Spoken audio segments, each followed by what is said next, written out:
Welcome, weary traveler, to a space where time loosens its heavy grip, allowing the burdens of the modern daylight to gently dissolve into the gathering dusk. Here, within the sanctuary of this shared quietude, there is no rush, no pressing demand, and no alarm to jolt you from your well-deserved rest. Close your eyes, let your shoulders drop, and allow your breathing to align with the slow, eternal rhythm of the earth itself. We are journeying backward, far beyond the clamor of the present century, carried on a cool, fragrant wind that sweeps up the rugged spines of the ancient Andes mountains. It is the year 1430. The world is vast, untouched by the chaotic symphony of machines, governed instead by the silent rotation of stars and the predictable, comforting cycles of the seasons. You are entirely safe here, wrapped in a blanket of historical serenity, as we step softly into a high-altitude realm where the air is thin, crisp, and profoundly pure. We arrive at the threshold of a humble, stone-walled dwelling, perched on a terrace that seems to brush the silver underbelly of the clouds. Inside this hushed Incan Quipu weaver sanctuary, the world narrows to the gentle rustle of spun cotton and the soft murmur of mountain breezes against thatched roofs. Breathe deeply now, as we leave the noisy present behind, stepping over the threshold into a still, painted dawn where history waits to sing you peacefully to sleep. Before we completely surrender to the tranquility of this mountain morning, I invite you to make this peaceful sanctuary a permanent refuge. If you find comfort in these quiet journeys through the mists of time, consider lightly pressing the subscribe button, a small, soundless gesture that ensures you will always have a place by our hearth. By choosing to join our growing circle of restful wanderers, you help to keep the embers of these ancient stories glowing warmly through the long, dark nights. Liking. This video is akin to leaving a smooth, polished riverstone on a woodland path, a quiet marker of your passage that guides others toward this same restorative peace. There is a gentle magic in knowing that across the vast expanse of the world, others are also drifting into slumber, anchored by the very same historical whispers. Let your mind drift for a moment to the notification bell, and imagine it not as a sharp chime, but as a distant, resonant gong, echoing softly down through a misty valley, gently reminding you whenever a new, sleep-inducing tale is ready to unfold. Your support breathes life into these forgotten landscapes, allowing us to weave even more intricate tapestries of historical calm for your weary mind. As the first pale light of the Andean sun begins to paint the snowy peaks outside our weaver dwelling, settle deeper into your pillows, secure in the knowledge that this comforting channel will always be waiting faithfully for your quiet return. The world outside the weaver's sanctuary remains deeply submerged in the velvety embrace of the pre-dawn hour. Above the towering, jagged silhouettes of the Andean peaks, the sky is an endless ocean of profound indigo, so dark and rich that it feels almost tangible, like a heavy silk canopy draped over the sleeping earth. Within this deep expanse, a scattering of ancient stars still holds its ground, shimmering with a cold, pristine brilliance unique to the extreme high altitudes.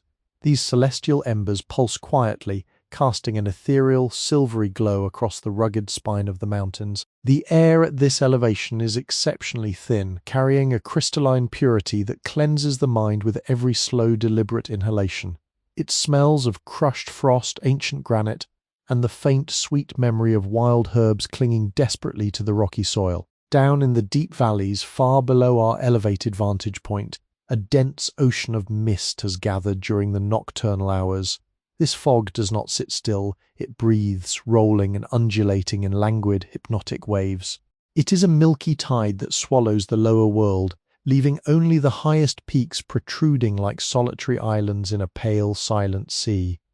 The mist muffles all sound, wrapping the landscape in a profound, insulating quietude. It is a silence so complete, so undisturbed that you can almost feel the slow rotation of the planet itself. The shifting currents of this vaporous blanket caress the flanks of the mountains, moving with the sluggish grace of a slumbering leviathan. Every breath of wind through this vapor carries a delicate, whispering sound, a quiet hush brushing against the outcroppings. The cold is a gentle weight, not biting, but rather a crisp, awakening sensation. The chill traces the contours of the landscape, leaving a microscopic dusting of silver frost on every surface, turning the world into a fleeting masterpiece of crystallized dew. The frost clings to the sparse tufts of mountain grass, each blade encased in a fragile sheath of ice that catches the starlight. This is a landscape that demands reverence, moving to a rhythm far older and slower than human memory. Descending from the highest peaks, the mountainside is not a wild, chaotic slope, but rather a masterpiece of intentional rhythmic design. Carved into the steep flanks of the earth are countless agricultural terraces, cascading downward like an immense staircase built for giants. In the dim light, these terraces form parallel lines that curve and bend in perfect sympathy with the natural topography of the mountain. They are immense sweeping arcs of contained earth, held in place by sturdy retaining walls that have weathered the passage of countless seasons. The soil within these steps lies dormant beneath the heavy blanket of the night. Here the quinoa plants are bowed, heavy with nocturnal moisture, their leaves dusted with the same glittering frost that coats the wild punas. Weaving through this colossal staircase is an intricate network of narrow, stone-lined irrigation channels. Even in the absolute stillness of this hour, these vital arteries are alive with the continuous flow of glacial meltwater. The water travels downward with a soothing, hypnotic cadence, a melodic gurgle that harmonizes beautifully with the whispering wind. It is a sound of pure sustenance, a liquid lullaby that has sung generations of this mountain empire to sleep. If you listen closely, you can hear the subtle variations in its song, a delicate splash as it cascades over a tiny drop, a hushed murmur as it glides over smooth, water-polished pebbles. The current reflects the fading stars like a moving ribbon of silver, offering a shimmering contrast to the dark earth of the terraces. The sheer scale of this sculpted landscape is a testament to an extraordinary patience and a deep respect for the life-giving forces of nature. Our gaze drifts slowly away from the terraced steps, coming to rest upon the humble yet breathtaking structure serving as our destination, the Weaver's Sanctuary. At first glance, it appears not to have been built, but rather to have grown organically from the very bedrock of the mountain. The walls are constructed from magnificent blocks of local granite and andesite, a symphony of greys, muted taupes, and earthy browns.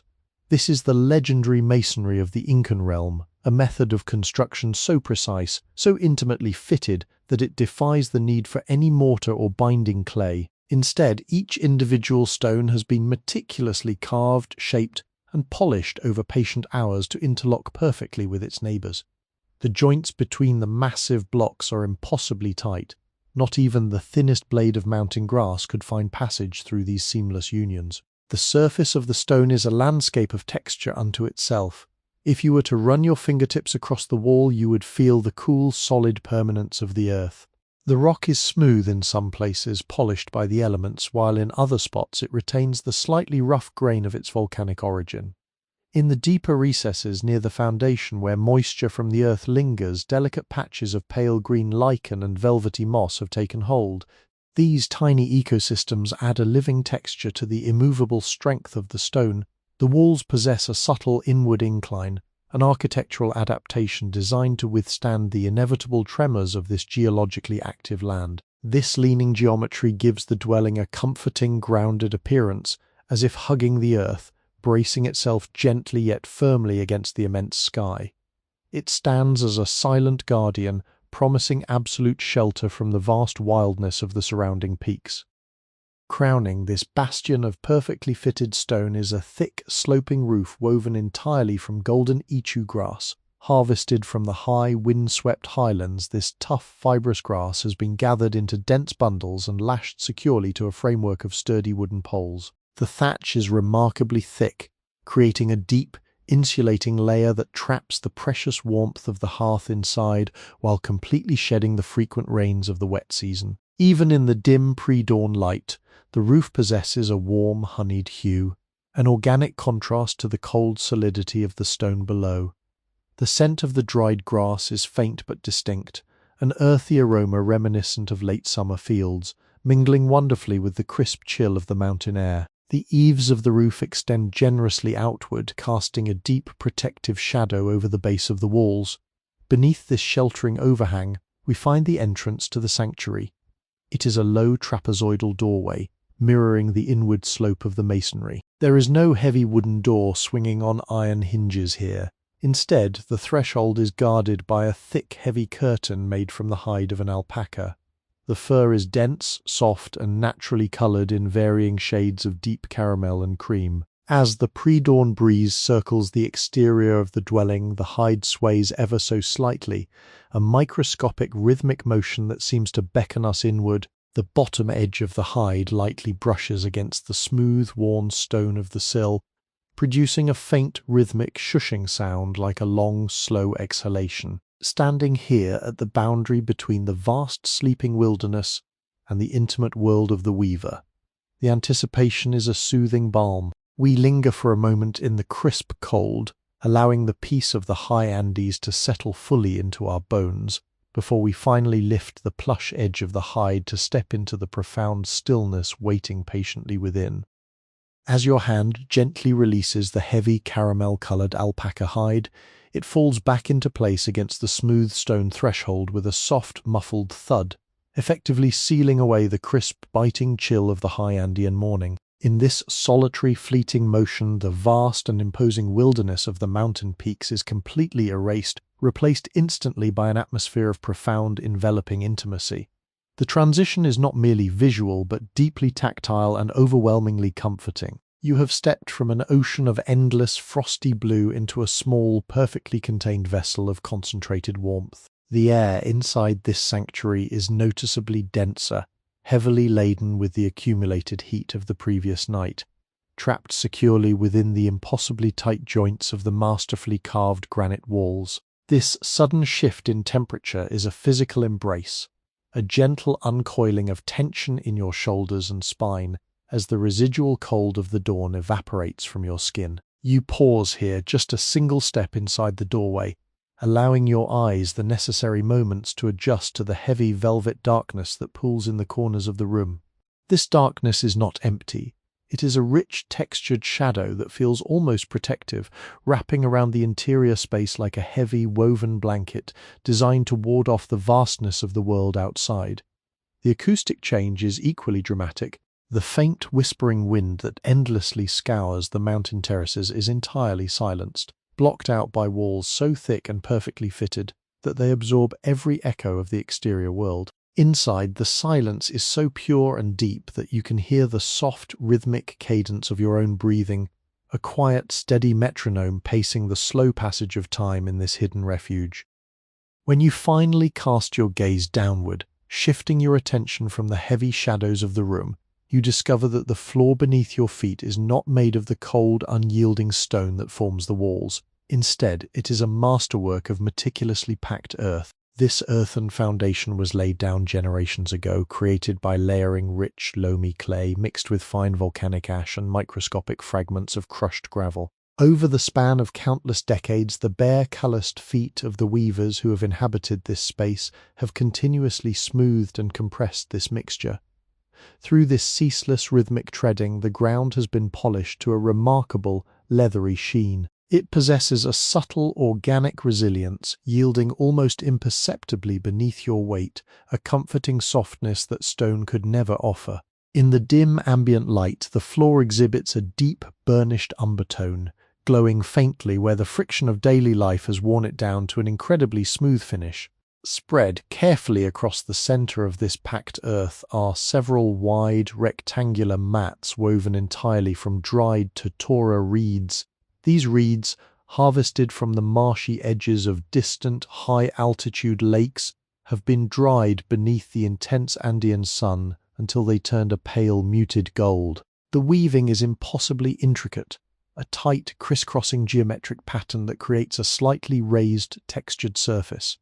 When you take a slow, deliberate step onto one of these mats, there is a barely audible papery rustle, a crisp, delicate sigh of dried plant fibers settling under pressure. The subtle scent of these totora mats still lingers in the enclosed air, carrying the faint, nostalgic aroma of distant, sun-baked wetlands, a quiet contrast to the dry, stony heights of the mountain peak.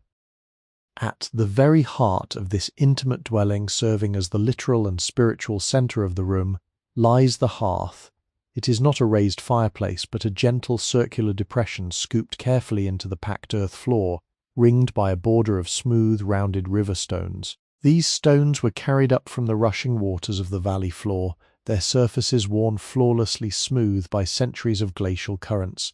Now their curved tops are blackened with the soot of 1,000 fires, holding the heat of the flames long after the fire itself has died down.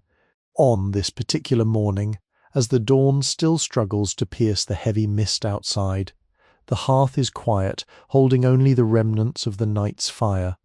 There are no leaping flames to cast erratic, dancing light upon the walls. Instead, there is a deep, glowing bed of dying embers, a tranquil landscape of concentrated, sleeping heat. These embers pulse with a slow, hypnotic rhythm, glowing a deep, velvety cherry red that occasionally brightens to a molten, fiery orange when a microscopic draught of air breathes life into the ashes. The surface of this ember bed is covered in a delicate, fragile lace of powdery white ash, a soft, snowy blanket that seems to insulate the glowing heat beneath. The colors within the hearth shift and change with agonizing slowness, a mesmerizing display of microscopic geological transformations playing out in the ashes of the wood. This is a fire that does not demand attention, but rather invites a deep, meditative stare, pulling your consciousness down into the microscopic canyons of glowing red and shadowy charcoal. The radiant heat emanating from this shallow pit is a physical presence in the room, washing over you in slow, steady waves, entirely melting away any remaining memory of the mountain frost. The wood that fuels this enduring warmth is the legendary quinoa tree, a remarkably resilient species that thrives in the harsh, oxygen-starved altitudes of the Andes. The quinoa wood is incredibly dense, possessing a twisted, flaky, papery bark that burns with an exceptionally slow, steady intensity. Because of its density, it does not pop or crackle loudly. Instead, it surrenders its energy in a slow, silent sigh. As these embers slowly consume the last remnants of the wood, they release a fragrance that is utterly unique to this high-altitude empire. It is a deeply resinous, slightly sweet scent reminiscent of warm amber and baked earth, carrying a heavy, soothing quality that fills every corner of the small room. The smoke is almost imperceptible, just a single, impossibly thin, pale blue ribbon rising with absolute vertical precision from the center of the ash bed. Because the air inside the dwelling is so perfectly still, this solitary column of smoke does not waver or drift, ascending straight up like a fragile string connecting the glowing earth to the heavens above. Following the slow, steady ascent of this blue ribbon of smoke, your gaze is drawn upward toward the ceiling of the dwelling. Here, the architectural genius of the Incan builders is fully revealed in the intricate underside of the thatched roof. The roof is supported by a series of thick, robust wooden rafters cut from the trunks of mature mountain trees. These beams are completely exposed, radiating outward from a central point like the spokes of a giant inverted wooden wheel. Over the years, the continuous, slow rise of smoke from the central hearth has coated these rafters in a deep, lustrous layer of soot. This is not a dirty, grimy coating, but rather a protective, obsidian-like glaze that hardens and preserves the wood, rendering it impervious to rot and insects. The blackened rafters gleam faintly, reflecting the dim, cherry-red glow of the embers below with a soft, metallic sheen. Between these sturdy, blackened beams, you can see the incredibly dense underside of the ichu grass thatch. The bundles of golden grass are bound together with thick, tightly wound ropes made from braided llama wool, creating a textured, undulating canopy that feels organic and deeply comforting. The rising ribbon of blue smoke finally reaches this highest point of the ceiling, where it encounters the microscopic, invisible currents of air circulating just beneath the thatch. Here, the smoke gracefully diffuses, spreading out into a hazy, formless cloud, before slowly filtering out through the porous layers of the dried grass, finding its way gently into the awakening dawn outside. The soft, ambient glow of the embers casts long, stretched shadows upward, making the dark wooden rafters appear to breathe and shift ever so slightly in the quiet gloom. In this enclosed, heavily scented and perfectly warm space, time seems to stretch and dilate, slowing to match the patient, endless glowing of the cherry-red coals, inviting a profound, unhurried sense of absolute peace. As your eyes gradually accustom themselves to the gentle, glowing twilight of the sanctuary, pulling away from the hypnotic, rhythmic breathing of the central hearth, you begin to notice the architectural details carved intimately into the surrounding walls. The interior faces of these massive granite blocks are not left as flat, imposing barriers. Rather, they are thoughtfully interrupted by a series of perfectly symmetrical trapezoidal niches. These recesses are a hallmark of ancient Andean design, their sides sloping inward at the same comforting, stable angle as the outer doorways and the external walls. Each niche has been meticulously chiseled directly into the solid stone, creating a smooth, recessed alcove that seems to invite quiet contemplation. In the dim, ambient light cast by the dying embers, these niches act as small, secluded sanctuaries within the larger room, capturing and holding pools of deep, velvety shadow. The shadows within these recesses are not flat or uniform. They possess a rich, dimensional quality, layered with subtle gradients of charcoal and midnight blue that shift infinitesimally whenever the microscopic draughts of the room stir the warm air. The edges of the stonework framing these alcoves have been polished by countless generations of deliberate touch, their harsh corners smoothed down to a gentle, rounded lip that feels incredibly cool and soothing against the skin. These hollowed spaces were not carved simply for aesthetic harmony. They are the patient, silent keepers of the weaver's most vital earthly possessions, holding the dormant materials and sacred tools that will soon be brought to life. Resting quietly within these stone cradles, waiting for the full arrival of the morning sun, is an array of raw elements that form the very foundation of the Quipu maker's profound art. Housed within the lowest, most expansive of these trapezoidal niches sits a collection of beautifully rounded, shallow baskets.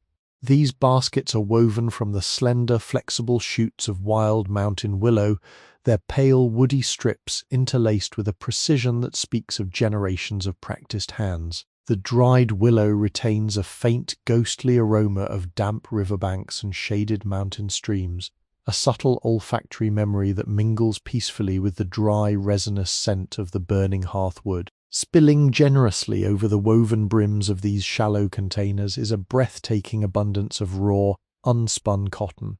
This is not the uniform bleached fiber of the modern era, but rather the indigenous algodón del país, growing naturally in a stunning, earthy spectrum of muted colors. One basket overflows with clouds of immaculate snowy white, so pure and luminous that it seems to capture and amplify the faintest traces of ambient light, glowing softly like a handful of captured mountain mist. Right beside it, another basket cradles mounds of cotton in warm organic shades of toasted almond, soft fawn, and a deep, rich chocolate brown. The texture of this raw fiber is miraculously delicate, a weightless, frothy mass that appears to defy gravity. If you were to plunge your fingers into the center of the basket, you would meet virtually no resistance. It is like reaching into a warm, supportive cloud. The microscopic individual fibers are so incredibly fine that they respond to the absolute slightest disturbance in the air, trembling and swaying with a microscopic collective shudder every time you draw a breath. This slumbering cotton is a reservoir of potential, a soft, chaotic mass waiting patiently for the practiced tension of the spindle to draw it out, align its chaotic fibers, and transform its cloudy form into a single unbroken line of narrative purpose. Occupying the neighboring alcove is a vastly different tactile universe, offering a heavier, richer sensory experience. Here, folded carefully upon itself in thick, luxurious layers, rests the freshly shorn fleece of the high-altitude alpaca and the rare, elusive vicuña. Unlike the weightless, floating nature of the raw cotton, this mountain wool possesses a comforting, substantial density, a heavy, insulating drape designed by nature to withstand the punishing frosts of the Andean peaks. The colors of this fleece are a direct reflection of the rugged, stony landscape outside, deep slate grays mirroring the granite cliffs, warm, earthy terracottas matching the terraced soils, and profound pitch blacks that rival the starless stretches of the night sky. The surface of the wool is a landscape of tight, intricate crimps and soft rolling waves, a texture that begs to be smoothed by an open palm. Deep within the folds of this heavy fleece lingers the rich, unmistakable scent of lanolin, a heavy, waxy, deeply organic aroma that speaks of high pastures, rain-soaked earth, and the wild, untamed essence of the mountain herds. This natural oil coats every individual strand, granting the wool its legendary water resistance and providing a subtle, buttery smoothness to the touch. As the ambient warmth from the central hearth gently radiates into the stone alcove, it slowly warms the natural oils trapped within the fleece, releasing this earthy, pastoral fragrance into the still air of the room, adding another complex, soothing layer to the olfactory tapestry of the sanctuary. The wool sits perfectly motionless, a dense, slumbering mound of warmth and history, holding the raw, chaotic energy of the high plains within its tightly crimped fibers, waiting for the calm, methodical hands of the weaver to comb away the tangles and bring order to its wildness.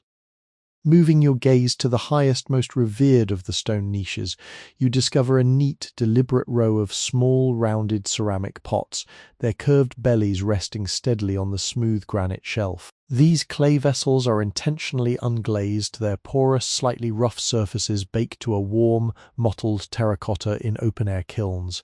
Within these humble earthly containers lies the vibrant, slumbering soul of the weaver's palette, the natural dyes. One pot is filled to the brim with a finely crushed granular powder of the deepest, most astonishing carmine red, extracted with painstaking care from the tiny cochineal insects that dwell upon the prickly pear cacti of the lower valleys. Beside it sits another vessel holding a coarse, crystallized paste of profound twilight indigo, its dark surface hinting at the fathomless depths of an evening sky. Another holds the vibrant, sun-drenched yellow of dried cauliflowers, their petals ground into a fragrant, dusty pollen. These dormant pigments emit a very dry, mineral-heavy scent, a dusty fragrance reminiscent of sun-baked clay and crushed, dried leaves crumbling between your fingertips.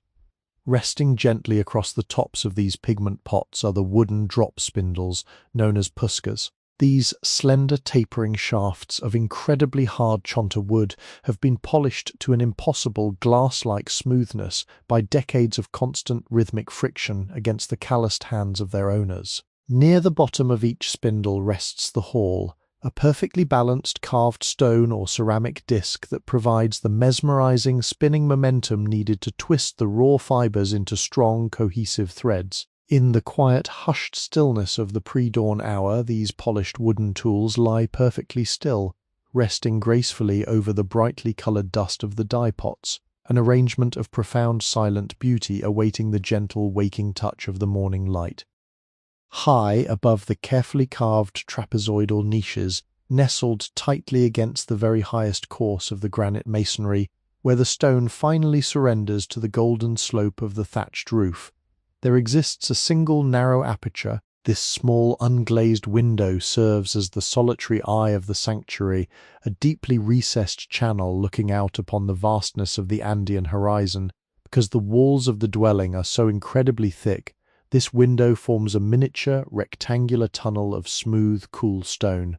If you were to stand before it and gaze outward, your vision would be perfectly framed by these deep, solid margins, transforming the sweeping landscape into a singular, contained painting of the awakening world. At this transitional hour, the canvas within that stone frame is undergoing a profoundly beautiful, agonizingly slow metamorphosis. The deep, heavy indigo that has ruled the night sky is beginning to soften, surrendering its impenetrable depths at the very edges of the eastern horizon. It does not brighten all at once, rather the darkness subtly thins, bleeding infinitesimally into a bruised, delicate shade of deep violet. This violet, in turn, gradually pales, washing out into a soft, translucent lavender that feels as cool and fragile as a petal of a high-altitude wildflower. The stars that had burned with such fierce, silvery brilliance just moments ago are now gently closing their eyes, fading one by one as the atmospheric curtain of the dawn is slowly drawn back. You can feel the immensely slow, silent rotation of the earth itself in this gradual shifting of colors, a celestial clock turning with an absolutely frictionless, eternal grace. Through this narrow, geometric tunnel of stone, a singular, focused breath of the exterior mountain air manages to slip silently into the hushed interior of the dwelling. because the ambient temperature outside still hovers very near the point of freezing. This incoming air possesses a heavy, almost viscous quality. It does not blow or rush through the aperture. Instead, it pours inward with the languid, rolling grace of a slow-moving, invisible waterfall. As this pristine, icy current cascades down from the high window, it encounters the rich, densely layered warmth that has been meticulously cultivated throughout the night by the central glowing hearth. Here, suspended in the middle of the room, a fascinating unseen boundary layer is formed. You cannot see this meeting of temperatures, but if you were to reach your hand out into the space, you would feel the exact microscopic dividing line where the crisp, frost-laden chill of the mountain morning gently collides with the heavy, resin-scented warmth of the interior. The fresh air brings with it the incredibly sharp, clean aroma of crushed, frozen moss, wet granite, and the faint, sweet memory of distant, dew-soaked grass. This crisp fragrance weaves itself slowly into the dry, earthy scent of the slumbering cotton and the buttery, lanolin-rich aroma of the folded alpaca fleece, creating an immensely complex, deeply comforting olfactory tapestry that grounds you completely in this specific fleeting moment of time. As the lavender sky outside continues its slow progression toward morning, the very first, solitary beam of true sunlight finally breaches the sharp, jagged crest of the distant peaks. This maiden ray of light does not shatter the gloom. It enters the room with a profound, almost hesitant gentleness. It passes through the narrow stone window, emerging on the other side as a perfectly defined diagonal shaft of pale liquid gold. This singular beam slices cleanly through the velvety ambient shadows of the room, acting as a luminous bridge connecting the high stone wall to the packed earth floor below. Where this light touches, the world is instantly and warmly illuminated, while everything just outside its borders remains comfortably cloaked in the soft, protective twilight. But the true magic of this early morning illumination lies not in the light itself, but in what it reveals. Trapped within this diagonal column of pale gold is a breathtaking slow-motion ballet of countless microscopic dust motes. These floating particles are not dirt, but rather the weightless, aerial remnants of the weaver's history and craft. They are infinitesimal, broken fibers of snowy white cotton, microscopic, translucent flakes of dried mountain clay, and weightless, glittering specks of pulverized cochineal dye that have been carried aloft by the subtle thermal currents of the room. Freed from gravity, these tiny fragments dance with an impossibly slow, hypnotic choreography. They rise gently, swirl in lazy, looping spirals, and then drift downward, only to be caught again by a microscopic breath of warmth radiating from the hearth. Watching them is deeply mesmerizing. Your eyes naturally track the lazy journey of a single glowing speck as it tumbles endlessly through the golden beam, a tiny glowing universe moving to a silent, incredibly soothing rhythm that seems to command your own heartbeat to slow down and match its languid, weightless pace.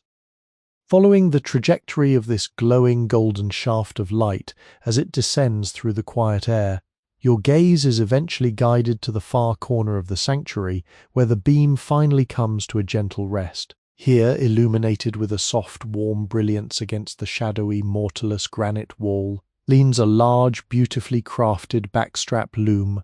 It stands as a silent, patient monument to the weaver's profound art, temporarily resting in the hushed space between the previous day's labor and the coming morning's effort.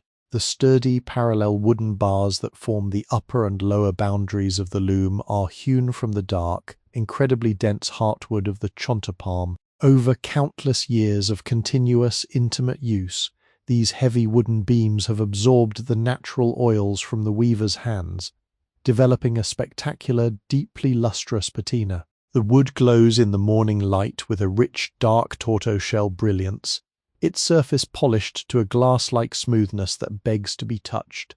Stretched tightly between these two polished resting beams is a vast, intricate array of raw warp threads. These vertical parallel strings are pulled utterly taut, creating a flawless, continuous plane of tense, waiting fibers. The light strikes these threads at a sharp angle, catching the microscopic fuzzy halo of stray fibers clinging to each individual string. The threads alternate in a soothing, rhythmic pattern of natural, undyed tones, a sequence of warm fawn, deep chestnut and a pale milky cream.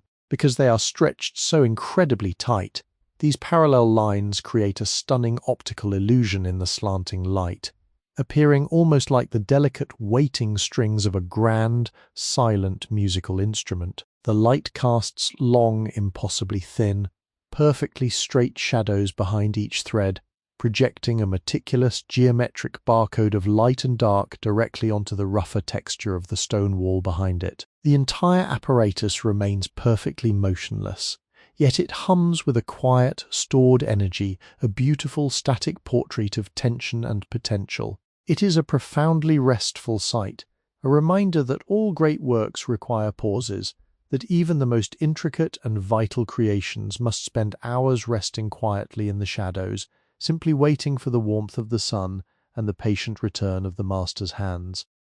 As the morning steadily matures, though still wrapped intimately in the hushed, deeply insulated reverence of the early hour, the singular diagonal shaft of pale golden light begins its slow, imperceptible migration across the packed earth floor. It moves with the quiet, glacial patience of the sun itself, dragging its luminous footprint slowly away from the resting backstrap loom, inching toward a deeper, more secluded corner of the stone sanctuary. Here, waiting patiently in the soft, retreating shadows, sits an object of both profound everyday utility and striking understated beauty, a magnificent ceramic water vessel, known throughout this high-altitude empire as an urpu or aribalos. This vessel is a breathtaking masterpiece of ancient Andean pottery, designed with a brilliant structural genius that marries form perfectly to the demands of its function. It possesses a uniquely elegant, beautifully balanced silhouette,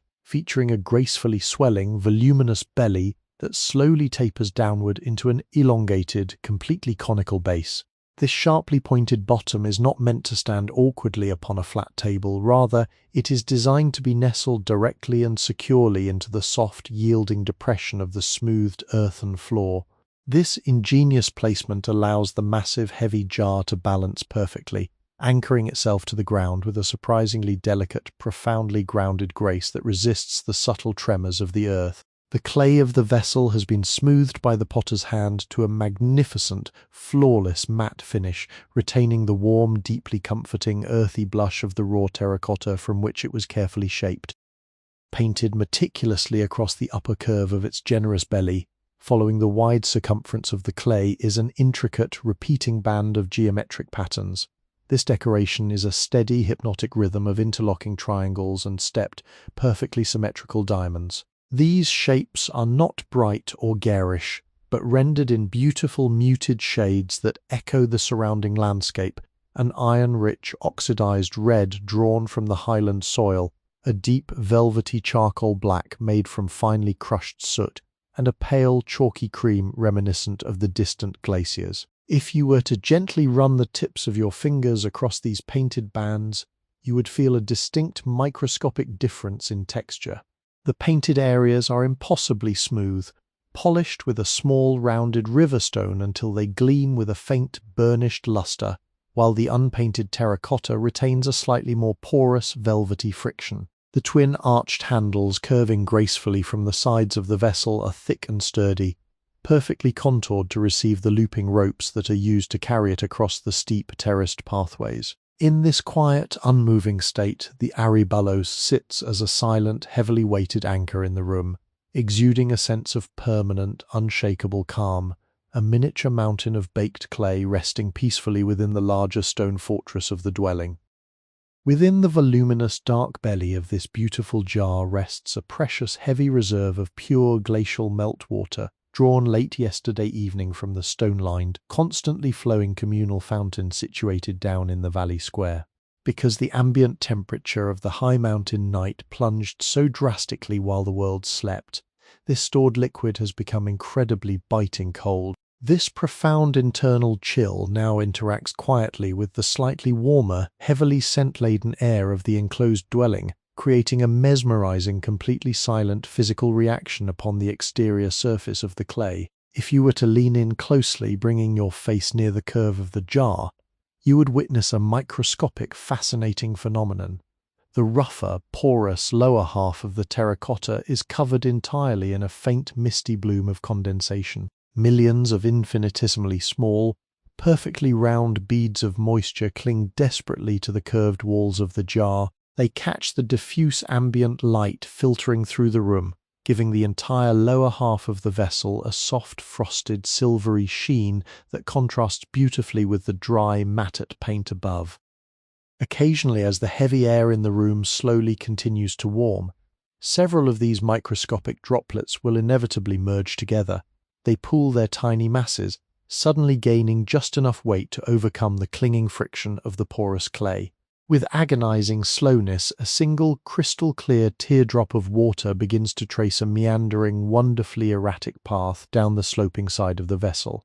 It moves quietly, hesitating momentarily over a microscopic ridge in the clay before continuing its slow descent, leaving a dark, rich, wet trail marking its journey. Finally, the droplet reaches the pointed base and sinks silently, without even a whisper of a splash, into the thirsty, packed earth of the floor. The scent hovering immediately around the flared mouth of this vessel is distinct and incredibly refreshing. It is the sharp, immaculate, deeply purifying aroma of wet stone, pure crushed ice, and the deep, subterranean chill of the earth itself. This bright, watery fragrance provides a cool, cleansing contrast to the dry, resinous warmth emanating from the central hearth, perfectly balancing the olfactory atmosphere of the room.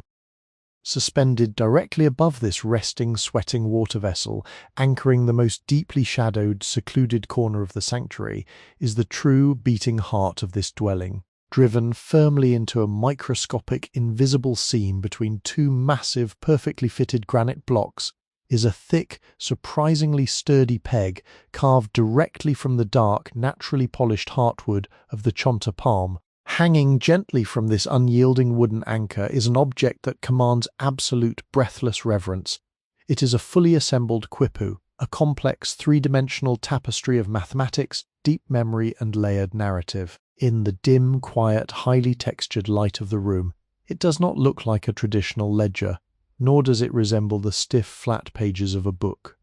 Instead, it strongly resembles a beautiful weeping willow tree composed entirely of soft, tightly twisted fibers. At the very top runs the primary cord, a remarkably thick, sturdy rope woven meticulously from multiple interlocking plies of undyed, naturally strong cotton. It arcs gracefully from the wooden peg, bowing ever so slightly under the weight, silently supporting the vast burden of the history suspended below it.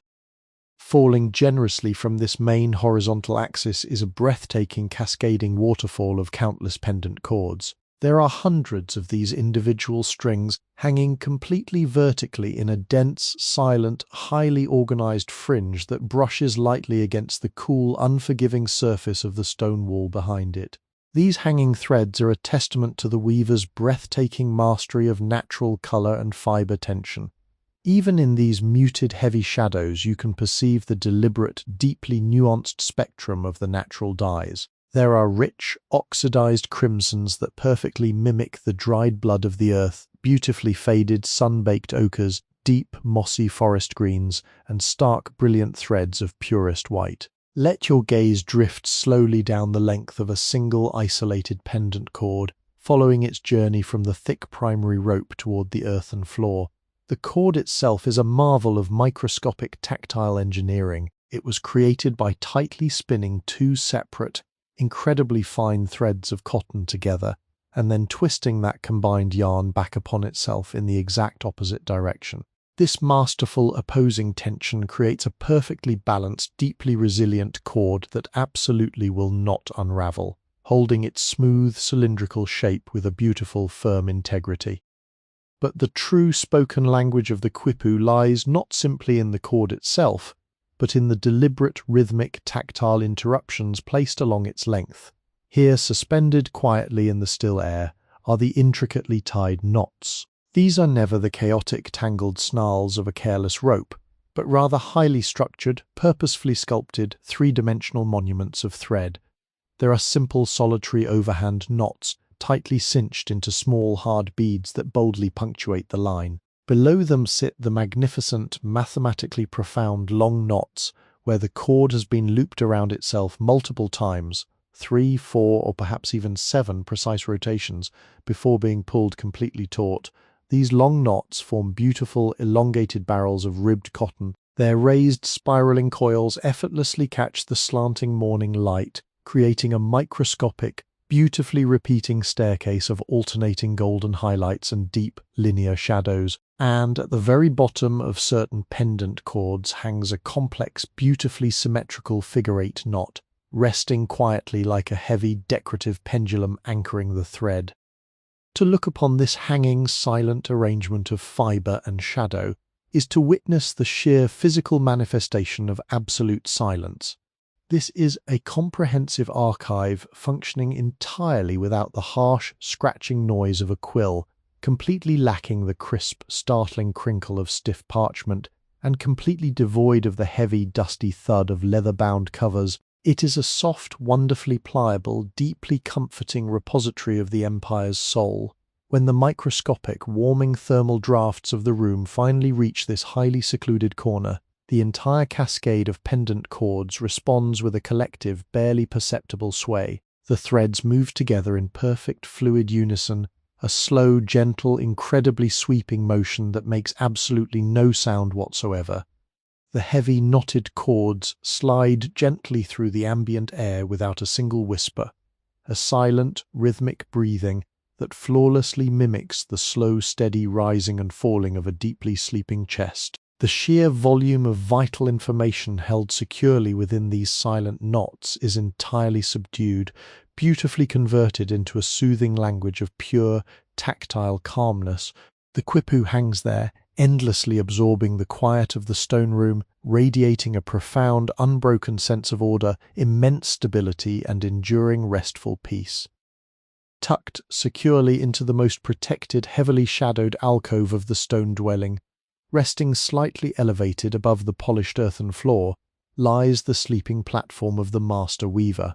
This intimate space is not merely a place of rest, but a deeply insulated sanctuary within a sanctuary, designed to offer absolute reprieve from the punishing extremes of the high Andean night. The platform itself is constructed from thick, tightly lashed bundles of sturdy mountain reeds, creating a firm yet subtly yielding foundation that conforms perfectly to the contours of the human form over years of steady use. Overlaid upon these dried reeds is a magnificent layering of thick, exceptionally soft pelts gathered from the oldest, most heavily fleeced alpacas of the highland herds.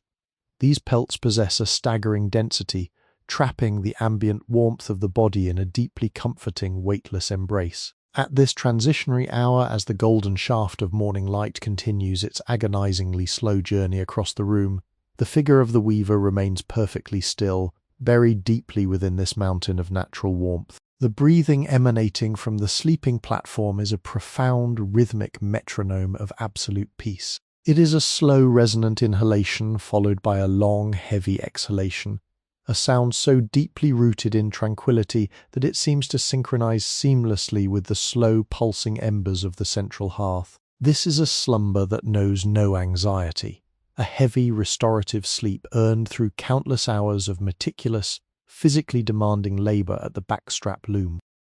Draped heavily over the resting figure, serving as the ultimate barrier against the creeping mountain frost, is a breathtaking expanse of fabric known as comp. This is not the everyday utilitarian cloth woven for simple warmth, but the absolute pinnacle of Incan textile artistry, a fabric so exceptionally fine that it possesses a fluid, liquid-like drape. The creation of this single blanket required entirely unimaginable reserves of patience. It was woven from the first unbelievably delicate shearing of baby vicuñas, a fibre so microscopic and fragile that it feels more like a heavy mist than spun wool. The density of the weave is an absolute marvel of human engineering, boasting a thread count so impossibly high that the surface of the blanket is completely impervious to the biting highland winds, yet it remains wonderfully breathable and soft against the skin. In the muted, textured light of the alcove, the compi does not reveal its full vibrancy, but rather hints at a deeply complex, beautifully muted geometry. The surface is completely covered in a repeating sequence of tokapu, intricate, square motifs that serve as a woven language, a tactile heraldry recording the ancient lineage and revered status of the weaver's family. There are blocks of deep, oxidized crimson interlocking perfectly with squares of sun-faded gold and rich, velvety obsidian. Because the wool is so finely spun and densely packed, the blanket carries a significant, deeply comforting physical weight. It presses down upon the sleeping form with a gentle, even pressure, a grounding sensation that mimics a prolonged, loving embrace, holding the dreamer securely tethered to the warmth of the earth while their mind wanders the vast, starlit landscapes of sleep. As the deep violet shadows of the room finally begin to soften into a lighter, more forgiving shade of charcoal, the very first subtle stirrings of wakefulness begin to ripple through the alcove. It is not a sudden or jarring movement, but a slow, deeply fluid uncoiling of rested muscles. The heavy, geometric folds of the comfy blanket shift with a microscopic whispering rustle, a sound akin to dry autumn leaves sliding gently over smooth stone. A hand, calloused and profoundly strong from decades of manipulating taut warp threads, emerges slowly from beneath the heavy woolen depths. The skin of this hand is a landscape of experience, etched with fine papery lines and burnished to a deep, warm copper by the fierce ultraviolet light of the high altitudes. The fingers stretch outward with a slow, deliberate grace, testing the crisp, heavily chilled air that hovers just beyond the edge of the blanket. The contrast is immediate and deeply awakening. The sharp, frosty bite of the morning air kisses the warm skin, sending a quiet, gentle thrill of awareness through the body. Slowly, with the measured, unhurried pace of a creature entirely attuned to the natural rhythms of the dawn, the weaver pushes back the heavy layers of vicuña wool and sits up upon the edge of the reed platform. The air inside the dwelling, though insulated by the thick stone walls, still carries a brisk, refreshing edge that clears the lingering mists of slumber from the mind. Before rising completely, the weaver reaches toward a small, perfectly flat stone shelf protruding seamlessly from the masonry beside the sleeping platform. Resting upon this cool granite ledge is a profoundly beautiful drinking vessel, a ceremonial cup known throughout the empire as a quiro. Unlike the massive, sweating clayery bellows in the corner, this cup is meticulously carved from a single solid block of deeply aromatic Andean cedar. The wood is exceptionally dense, imbued with a rich natural resin that renders it completely watertight and highly resistant to decay. The shape of the quiro is elegant and striking. It features a perfectly flat, heavy base that slowly tapers outward as it rises, culminating in a wide, gently flared rim designed to rest perfectly against the lower lip. Over generations of daily use, the natural oils from human hands have polished the exterior of this wooden cup to a magnificent dark tortoiseshell luster. The surface is adorned with incredibly fine, shallow carvings, a continuous flowing band of stylized pumas and soaring condors, their geometric forms deeply softened by the friction of time. Carefully inlaid within these carved lines are microscopic fragments of iridescent mother-of-pearl, carried up from the distant, unseen ocean. In the dim morning light, these tiny shell fragments catch the ambient glow of the hearth, flickering with fleeting flashes of pale green, soft pink, and luminous silver. When the weaver's hand wraps around the flared waist of the quiro, the wood feels wonderfully solid, perfectly balanced, and deeply familiar, a tactile anchor initiating the quiet rituals of the new day. Next to the wooden quiro rests a small, beautifully supple pouch, fashioned from the incredibly soft, cured leather of a young llama. The leather has been dyed a rich, earthy umber and is drawn tightly closed by a thin, beautifully braided cord of natural white wool. With slow, practiced movements, the weaver pulls the drawstring, opening the throat of the pouch. Immediately, a spectacularly sharp, deeply invigorating aroma escapes into the still, heavy air of the dwelling. This is the scent of dried muña, a remarkably potent, wild Andean mint harvested from the highest, most unforgiving slopes of the surrounding peaks. The fragrance is incredibly complex. It is an immediate, piercing rush of cool menthol, heavily layered with the dry, dusty scent of high-altitude soil, and a faint sweet undertone of baked cedar. The weaver reaches into the pouch, retrieving a small brittle pinch of the dried pale green leaves. Placing the herbs into the hollow of their palm, they press the thumb of their opposite hand into the leaves, slowly and deliberately crushing them against the skin. The sound of the dry leaves fracturing is a microscopic, completely satisfying crackle, a tiny symphony of brittle fibers yielding to pressure. As the leaves break apart, they release a secondary, even more intense wave of essential oils. This fragrant cloud blooms outward, hanging heavily in the immediate air, providing a deeply clarifying sensory wash that opens the lungs, sharpens the mind, and entirely banishes the last lingering shadows of sleep. Carrying the fragrant crushed leaves and the wooden quiro, the weaver moves with silent padded steps across the polished earthen floor, approaching the gentle radiating warmth of the central hearth. Resting at the very edge of the ash bed, nestled carefully amongst the outermost ring of smooth river stones, sits a small unglazed black ceramic pot, because it was left resting against the stones throughout the night. The water within this humble vessel has not succumbed to the freezing mountain temperatures. Instead, it has been maintained at a deeply soothing, perfectly warm temperature. The weaver carefully sweeps the crushed muña leaves into the flared opening of the wooden cup, where they settle softly at the bottom. Lifting the small black pot, they tip it forward, allowing a slow, thin ribbon of warm water to cascade downward. As the heated water strikes the dry, crushed mint, the reaction is instantaneous and deeply beautiful. A tiny, highly concentrated cloud of fragrant steam erupts from the mouth of the quiro, rising upward in a delicate swirling vortex. The steam catches the slanting light of the dawn, appearing as a glowing, translucent wisp of fragrant air. Inside the wooden cup, the pale green leaves immediately surrender their potent oils to the warm water, gradually transforming the clear liquid into a beautiful pale amber infusion. The scent of the steeping muña mingles seamlessly with the deep, resinous aroma of the cedarwood cup, creating a profoundly comforting, deeply grounding fragrance. The weaver cups both hands around the warm, flared sides of the quiro, letting the gentle heat slowly seep into their calloused palms, standing in the quiet, hushed tranquility of the dwelling, perfectly prepared to greet the profound silence of the unfolding day. As the weaver slowly raises the gracefully flared rim of the carved wooden quiro to their lips, the fragrant, translucent steam rising from the hot water gently blankets their face. This invisible mist carries the heavily concentrated, deeply medicinal essence of the crushed muña leaves, acting as a soft, warm compress against the cool morning skin.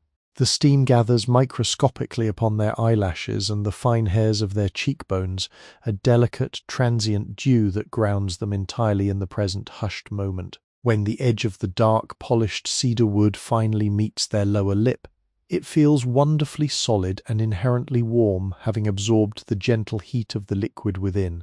The first incredibly slow sip of the pale amber infusion is a profound sensory awakening. The liquid is flawlessly heated, carrying an earthy, deeply herbaceous flavor that speaks volumes of the rugged, windswept highlands where the mint was patiently gathered.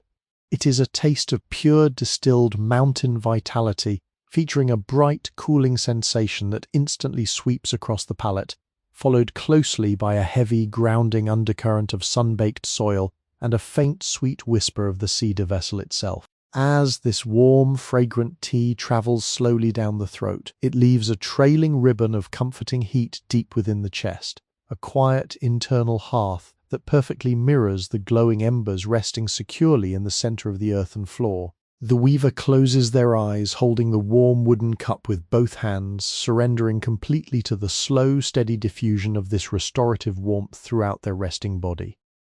With the gentle heat of the infusion now thoroughly anchoring their waking spirit, the weaver carefully lowers the quiro, setting it back upon the smooth granite ledge with a faint, hollow tap that barely registers in the profound silence of the room. They turn their attention away from the central hearth, moving with silent, deliberate steps toward another secluded corner of the stone sanctuary, a space dedicated entirely to the vital purification and preparation of their most essential tools, their hands. In the creation of the microscopic, flawless threads of the compi cloth, and in the incredibly precise manipulation of the knotted quipu cords, The weaver's hands must be entirely devoid of harshness, completely free from any rough edge that might tragically snag and fray the precious, hair-like fibers of the vicuña. To achieve this necessary perfection, a meticulous, deeply ingrained morning ritual is observed. Situated in the deepening shadows of this alcove sits a heavy, exquisitely carved basin made from deeply porous, black volcanic basalt. The basin is beautifully unadorned, its thick, sloping walls carrying the raw, stippled texture of the ancient lava flow from which it was carefully chiseled. Resting heavily within the dark, circular hollow of this stone basin is a shallow pool of water, but it is not the crystal-clear, icy glacial melt drawn from the beautiful sweating Arebalos. Instead, this water possesses a deeply cloudy, almost milky opacity, glowing with a soft, pale luminescence in the muted morning light. Immersed completely beneath the surface of this still water lie the vigorously crushed, starchy roots of the sulu plant, a wild, high-altitude botanical renowned for its immensely powerful, natural cleansing properties. Throughout the long, quiet hours of the night, these frayed, fibrous roots have been patiently steeping, slowly releasing a heavy, viscous concentration of natural saponins directly into the water. This botanical infusion carries a deeply distinct, fascinating fragrance. It lacks the sharp, floral sweetness of modern soaps, offering instead a heavy, deeply starchy, profoundly earthy aroma that strongly resembles the scent of fresh rain falling upon a field of newly turned fertile soil, mingled with a quiet, bitter hint of crushed green stems. The water within the dark basalt basin lies perfectly still, a heavy, motionless mirror of milky white that seems to absorb the surrounding shadows rather than reflect them. Slowly, with a deep reverence for the quiet labor of the morning, the weaver extends their arms and gently submerges their hands into the cloudy bath. The initial contact with the botanical water provides a crisp, beautifully awakening contrast to the lingering warmth of the muña tea. The water is heavy and cool, yet it does not bite with the fierce chill of the high mountain frost. The thick, starchy suspension of the saponins gives the liquid a wonderfully silky, almost gel-like density that insulates the skin. As the weaver slowly begins to rub their palms together, the friction instantly activates the resting saponins. The water does not bloom into large frothy bubbles, rather it transforms into a highly concentrated, incredibly fine, iridescent lather that clings tightly to the skin like a delicate, slippery cream. The weaver methodically massages this rich, starchy film into every crease and contour of their hands. They work the lather slowly over the heavily calloused ridges of their palms, down the length of each individual finger, and deeply into the tight, complex webbing between the knuckles. The microscopic granular particles of the crushed sulu root act as an incredibly gentle, natural exfoliant, softly polishing away the invisible microscopic accumulation of dry skin and the natural oils left behind from yesterday's labor. The sound of this slow, methodical washing is a microscopic, highly rhythmic splashing, a soft, wet, liquid friction that echoes faintly against the close, tightly fitted granite walls, a deeply hypnotic sound that reinforces the profound, meditative calm of the sanctuary. Lifting their newly cleansed hands from the cloudy bath, the water cascading from their fingertips in thick, heavy, milky droplets, the weaver reaches for a piece of cloth resting upon the edge of the stone basin. This drying cloth is a simple, deeply utilitarian textile, woven from the thickest, most durable strands of undyed, heavily textured white cotton. Unlike the impossibly smooth, liquid drape of the vicuña blankets, this humble towel possesses a strong, deeply pronounced, highly tactile weave. The weaver gently presses the heavy cotton against their dripping skin, allowing the thirsty, tightly spun fibers to pull the moisture away. The fabric is not rubbed harshly back and forth, but rather patted with a slow, deliberate, heavy pressure, moving rhythmically from the wrists down to the very tips of the fingernails. The coarse, deeply satisfying friction of the cotton against the freshly softened skin stimulates the circulation, bringing a warm, vital flush to the surface of the hands.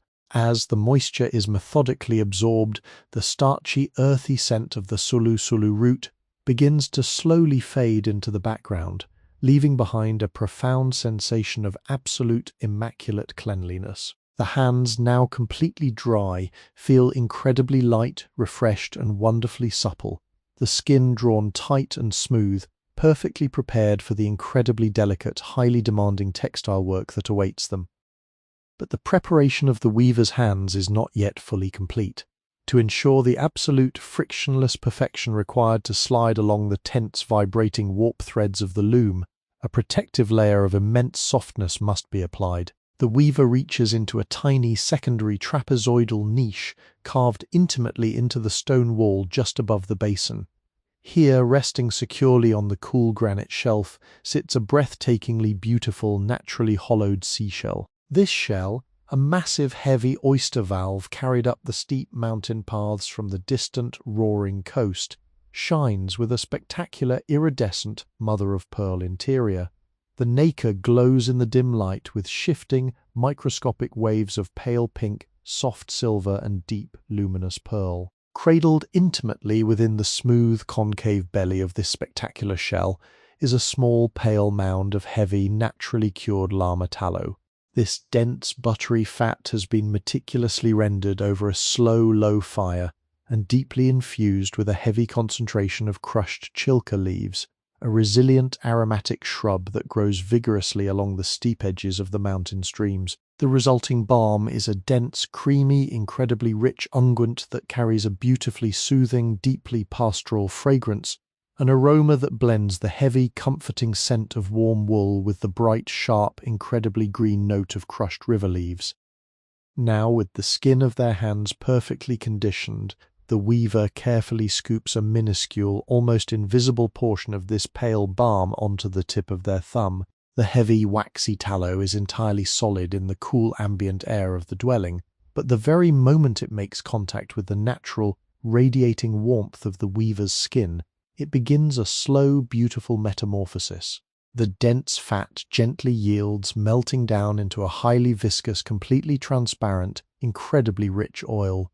The weaver begins to slowly, systematically massage this melted botanical balm into the deep calluses of their palms and the highly sensitive working pads of their fingertips. The motion is agonizingly slow, a deep, heavy, circular pressure that forces the moisturizing tallow down into the very microscopic deepest layers of the skin. The rough, hardened areas that have borne the intense cutting tension of the spun threads for decades are instantly softened, transformed into smooth, supple, perfectly pliant surfaces.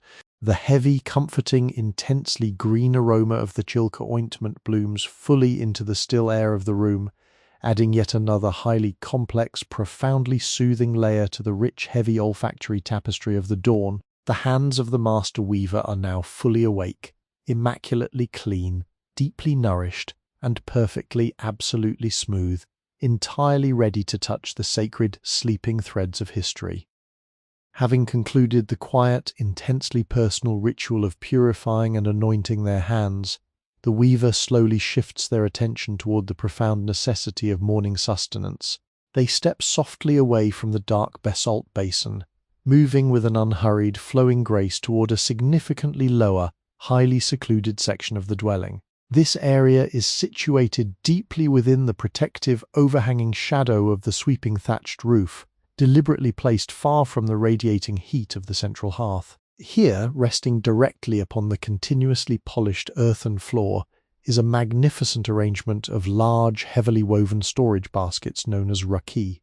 These imposing vessels are not constructed from the delicate, pliable willow shoots used for holding the raw cotton, but rather from the incredibly thick, rigid stalks of mature ichu grass, bound securely together with deeply resilient cords of braided llama hair. The weaving is spectacularly dense, forming a tightly coiled, spiraling architecture designed specifically to keep the precious contents entirely shielded from the invasive, microscopic dampness of the highland mist. As the weaver approaches this pantry, the ambient temperature of this specific corner drops noticeably. It is a profound, deeply settled coolness, a pocket of trapped nocturnal air that acts as a natural earthen cellar. Hovering immediately above these tightly sealed baskets is a deeply comforting, intensely dry fragrance. It is the heavy, dusty aroma of preserved life, a complex olfactory blend of dehydrated roots, sun-baked soil, and the incredibly faint sweet memory of distant summer harvests, entirely locked away from the ravages of passing seasons. The weaver crouches slowly beside the largest of these woven raki, their physical movements perfectly synchronized with the heavy, silent atmosphere of the room. With a gentle, deliberate tug, they lift the tightly fitted conical lid. The friction of the dried grass fibers pulling against one another produces a long, dry, beautifully resonant sigh. Instantly, the earthy aroma intensifies, blooming softly into the surrounding air. Resting quietly within the deep, shadow-filled belly of the basket is a vast, heavy mound of quinoa, the legendary, freeze-dried potatoes that form the absolute, unshakable bedrock of the Andean diet. To the uninitiated eye, these preserved tubers do not resemble food at all. They look remarkably like a collection of small, beautifully rounded, incredibly porous river stones. They have been entirely drained of their moisture through a staggering, deeply ancient process of cyclical exposure to the punishing sub-zero frosts of the mountain night and the fierce baking ultraviolet rays of the high-altitude day. The outer skin of the quinoa is a stunning, heavily textured landscape of muted, earthy colors. Some are a chalky bone white looking exactly like rough chunks of unpolished marble, while others are a deep charcoal grey resembling the hardened ash of a sleeping volcano. When the weaver reaches down to gather a small handful, the tactile sensation is incredibly distinct and wholly unexpected. The quinoa is surprisingly light, almost completely weightless, feeling exactly like dry pumice against the sensitive tallow-coated skin of the palm. As the tubers shift against one another in the basket, they produce a hollow, deeply resonant, clinking sound, a dry wooden rattle that feels immensely ancient, echoing the long, patient history of their creation and the harshness of the elements they endured. Adjacent to the heavy basket of preserved tubers rests a significantly smaller, more delicately woven vessel. The weaver shifts their weight slightly, moving their smooth hands to the rim of this secondary basket. Inside lies a staggering visual treasure, a heavy, shifting sea of raw quinoa, the deeply revered sacred grain of the mountain empire. Unlike the muted stony greys and chalky whites of the freeze-dried potatoes, this grain presents a breathtaking, vibrant mosaic of natural color. Millions of incredibly tiny, perfectly spherical seeds are gathered here, catching the faint, ambient light filtering through the room and reflecting it back in a spectacular, highly textured array. There are grains of a brilliant, translucent gold, looking exactly like microscopic beads of captured sunlight. Mingled flawlessly among them are seeds of a deep oxidized crimson, a profoundly rich burgundy that perfectly matches the crushed cochineal dye of the textile pots, and stark, completely opaque seeds of pitch black, resembling tiny drops of hardened obsidian. The weaver plunges their carefully conditioned fingers deeply into the cool, heavy mass of the quinoa. The sensation is absolutely mesmerizing.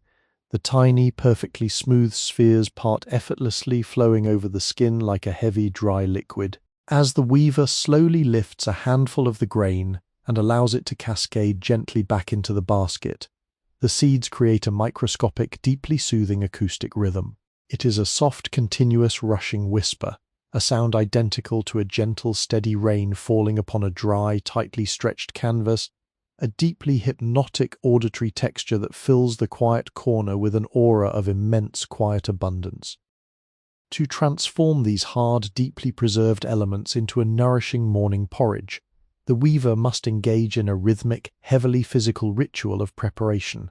They carry the handful of vibrant quinoa across the dwelling to the designated grinding station, permanently situated just a few paces from the glowing embers of the central hearth. Here, embedded solidly into the perfectly packed earth of the floor, rests the batan. This massive, entirely immovable foundation stone is a breathtaking slab of dark, heavily porous volcanic rock, carefully selected from the rugged scree slopes high above the valley.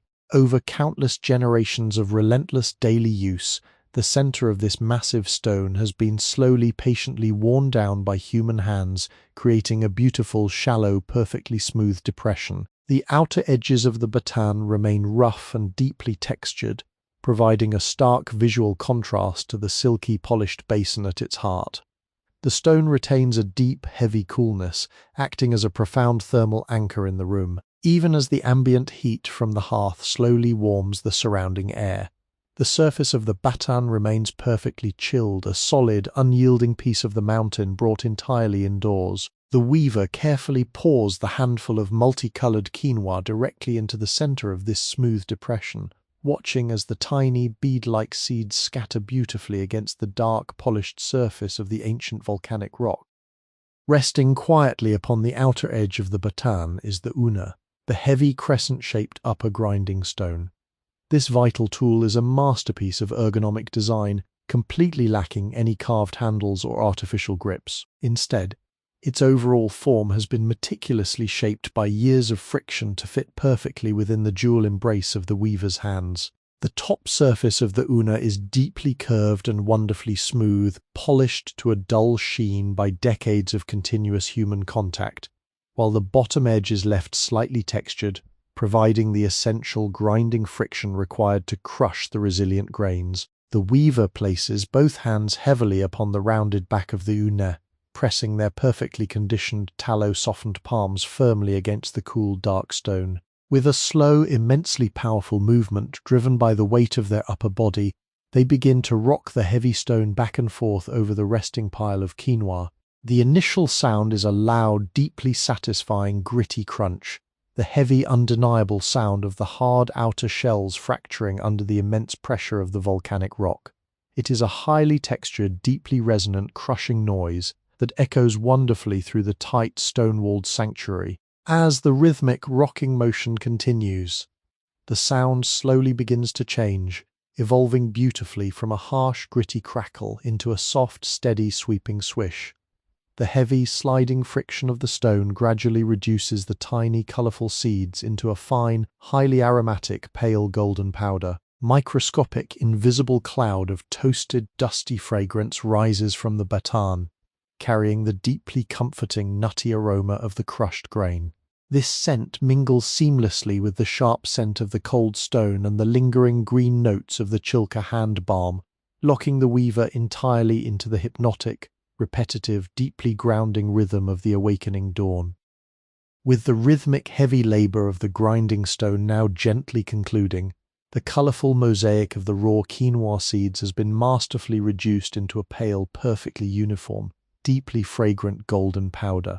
This microscopic dust rests quietly within the shallow, polished depression of the dark volcanic batan, catching the slanting rays of the morning sun with a soft, deeply muted luminosity.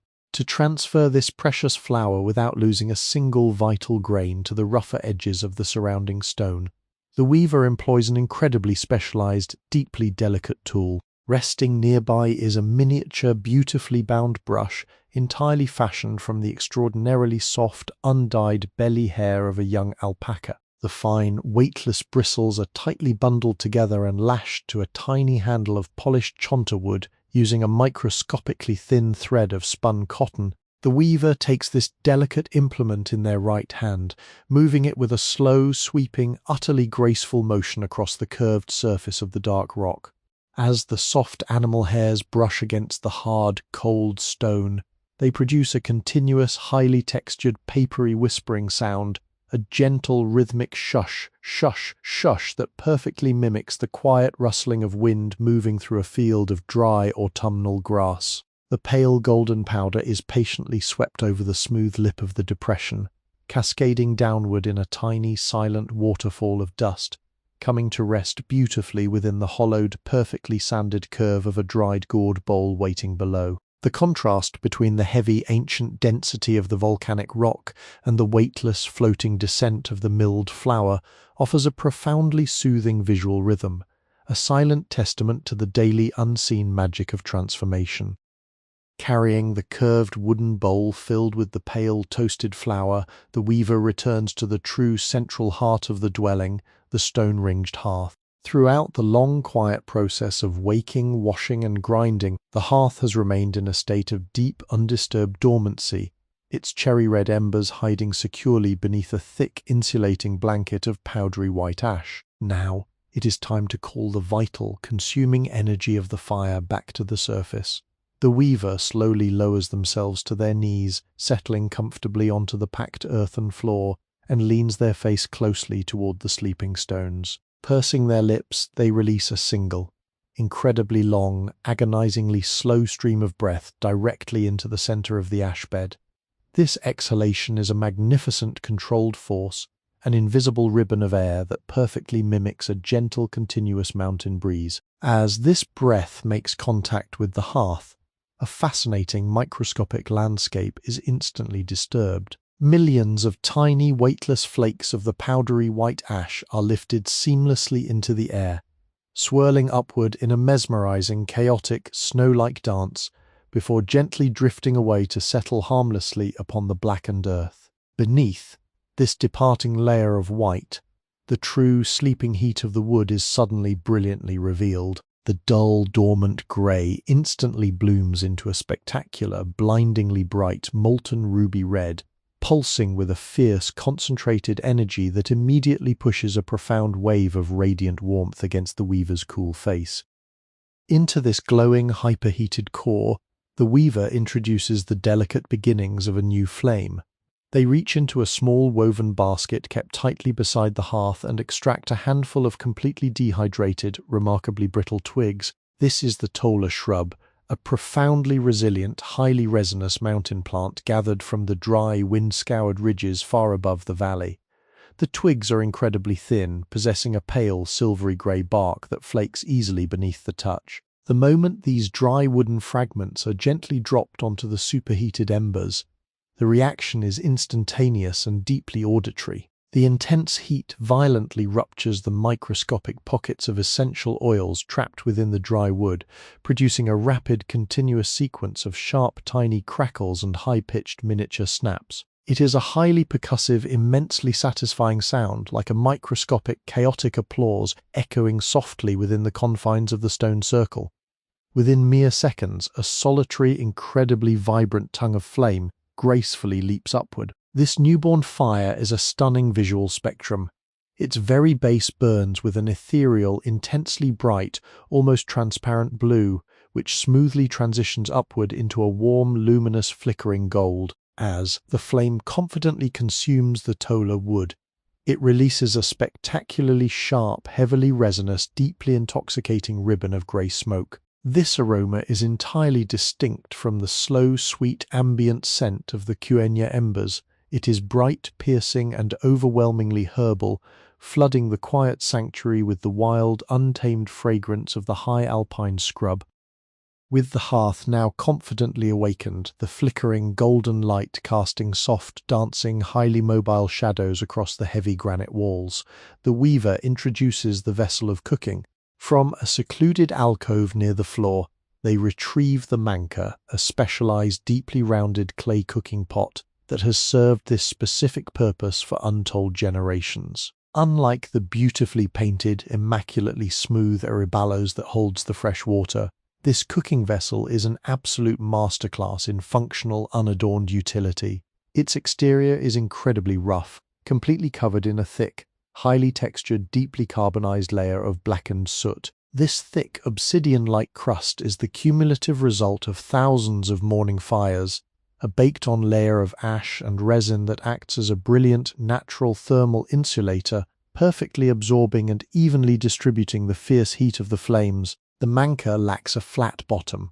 Its base is entirely spherical, designed to nestle directly and securely into the exact center of the glowing coals, perfectly embraced by the fiery heat on all sides. The weaver carefully sets the heavy blackened pot into the pulsing heart of the hearth, adjusting it with a slight twisting motion until it sits perfectly stable amongst the burning twigs. Slowly using a smaller, unpainted clay pitcher, they pour a generous measure of the chilling, pure glacial meltwater directly into the deep belly of the pot. The moment the frigid liquid makes contact with the rapidly heating, soot-covered clay, it produces a long, drawn-out, highly resonant hiss, a sharp, wet exhalation of steam that vanishes instantly into the warm, smoky air of the room. The final phase of this deeply nourishing morning alchemy begins with the slow, methodical integration of the golden flower, holding the curved wooden gourd just above the rim of the blackened manka. The weaver begins to gently tap the edge of the bowl with the tips of their fingers. The incredibly fine toasted quinoa powder spills over the edge in a continuous, mesmerizingly smooth golden waterfall. As the microscopic dust hits the surface of the rapidly warming water, it does not immediately sink. For a fleeting, fascinating moment, it floats perfectly upon the surface tension, spreading outward into a pale, dry island of gold. Slowly, as the water begins to heat from below, the flour absorbs the moisture, transforming from a dry, dusty powder into a rich, deeply hydrated paste, before finally sinking in heavy, swirling clouds into the depths of the vessel. To prevent the swelling grain from sticking to the intensely hot bottom of the clay pot, the weaver introduces a long, spectacularly polished stirring paddle, meticulously carved from the bright, dense bone of a mature llama. The wood is perfectly smooth, completely impervious to the heat, its rounded edge designed to scrape flawlessly against the curved bottom of the manka. The weaver begins a slow, heavily deliberate, continuous figure-eight motion with the bone paddle. The physical sensation of this stirring is deeply grounding. The water gradually thickens, shifting from a thin, entirely fluid resistance to a heavy, velvety, deeply viscous drag. As the temperature within the pot reaches a rolling boil, the auditory landscape of the room shifts once again. The sharp, rapid crackle of the burning twigs is slowly replaced by the heavy, rhythmic, incredibly dense sound of the thickening porridge. It is a slow, deeply wet, rhythmic popping, a thick thwump as massive, heavy bubbles of starchy air struggle to the surface, bursting slowly and releasing highly concentrated, immensely fragrant plumes of steam. This rising vapor is heavily laden with the profound, deeply comforting aroma of the cooked grain. It is a scent that perfectly encapsulates the very essence of survival in the high Andes, heavily toasted, deeply nutty, redolent of baked earth and completely devoid of any sharp or bitter notes. This heavy, nourishing fragrance entirely fills the small stone dwelling, pushing out the last lingering traces of the night's chill, wrapping the weaver in an invisible, overwhelmingly comforting blanket of warmth, sustenance, and absolute, tenduring safety as the new day finally stands fully awake just beyond the heavy alpaca hide of the door. With the heavy golden quinoa porridge now bubbling thickly within the blackened belly of the clay manka, the weaver introduces the final, absolutely essential elements of flavor. These are not merely ingredients for sustenance, but highly concentrated, deeply revered minerals and botanicals that carry the very essence of the sprawling Andean geography directly into this humble stone sanctuary. Resting upon a small flat slate near the hearth is a tiny, exquisitely woven box, fashioned from the thinnest, most pliable blades of sweetgrass. The weaver gently lifts the perfectly fitted lid, releasing a faint, incredibly dry, almost oceanic whisper of scent into the warm, smoky air. Nestled within this tiny grassy vault is a small cluster of cachi, the legendary ancient rock salt harvested entirely by hand from the breathtaking terraced evaporation pools of Maras, located far across the sweeping expanse of the Sacred Valley. This is not the uniformly milled, blindingly white table salt of the modern era. Instead, it is a collection of raw, beautifully irregular, highly geometric crystals. Some of these tiny, jagged prisms are completely translucent, resembling microscopic shards of perfectly clear glacier ice, while others boast a cloudy, deeply beautiful, pale blush of dusty rose, heavily tinted by the ancient, iron-rich subterranean streams from which the salt was miraculously born. The weaver reaches into the tiny sweetgrass box with a slow, deliberate grace, lightly pinching a single, beautifully faceted crystal between the tallow-softened pads of their thumb and forefinger. Holding the pale pink stone up to catch the slanting, golden rays of the morning light, the crystal seems to hold a miniature frozen sunset within its microscopic depths. Moving their hand perfectly over the steaming open mouth of the clay pot, the weaver applies a sudden, highly concentrated pressure to the salt. The physical sensation of the dense, crystalline structure violently fracturing is deeply satisfying, accompanied by a microscopic, sharp, glassy snap that briefly pierces the heavy, rhythmic bubbling of the porridge. The crystal instantly shatters into dozens of infinitesimally small, glittering shards, raining downward in a tiny, sparkling shower. The very moment these delicate salt flakes make contact with the boiling, golden liquid, they entirely vanish. They do not merely dissolve, they completely surrender their physical form, seamlessly melting into the thick starch and immediately releasing a profound, deeply savory, highly complex aroma that beautifully grounds the toasted, nutty sweetness of the crushed grain. 2. Entirely counteract the creeping, heavy cold that inevitably seeps through the mortarless joints of the granite walls. A final, highly calculated spark of internal fire must be meticulously added to the morning meal. From a beautifully unglazed, shallow clay saucer resting beside the salt box, the weaver selects a singular, impossibly thin fragment of dried uchu, the fiercely revered Andean rocoto pepper. This tiny flake of chili has been patiently sun-dried upon flat, heat-absorbing rocks for countless weeks, completely deprived of its moisture until its skin strongly resembles a piece of ancient, deeply wrinkled leather. Its color is a breathtaking, fierce, highly oxidized crimson, a shade so profoundly rich and dark that it completely absorbs the ambient light rather than reflecting it. If you were to bring this tiny red flake close to your face, the scent would not be aggressively sharp or biting. Instead, it offers a wonderfully heavy, deeply smoky aroma, a fragrance heavily reminiscent of sun-baked earth, dried dark fruits, and the faint sweet memory of a distant smouldering wood fire. With profound care, ensuring that not a single grain of excess heat is accidentally introduced, the weaver slowly crushes this tiny crimson flake directly over the heavily steaming gourd bowl. The dried skin yields with a delicate, incredibly papery rustle, a microscopic dry crinkle that sounds exactly like a dead autumn leaf crumbling underfoot.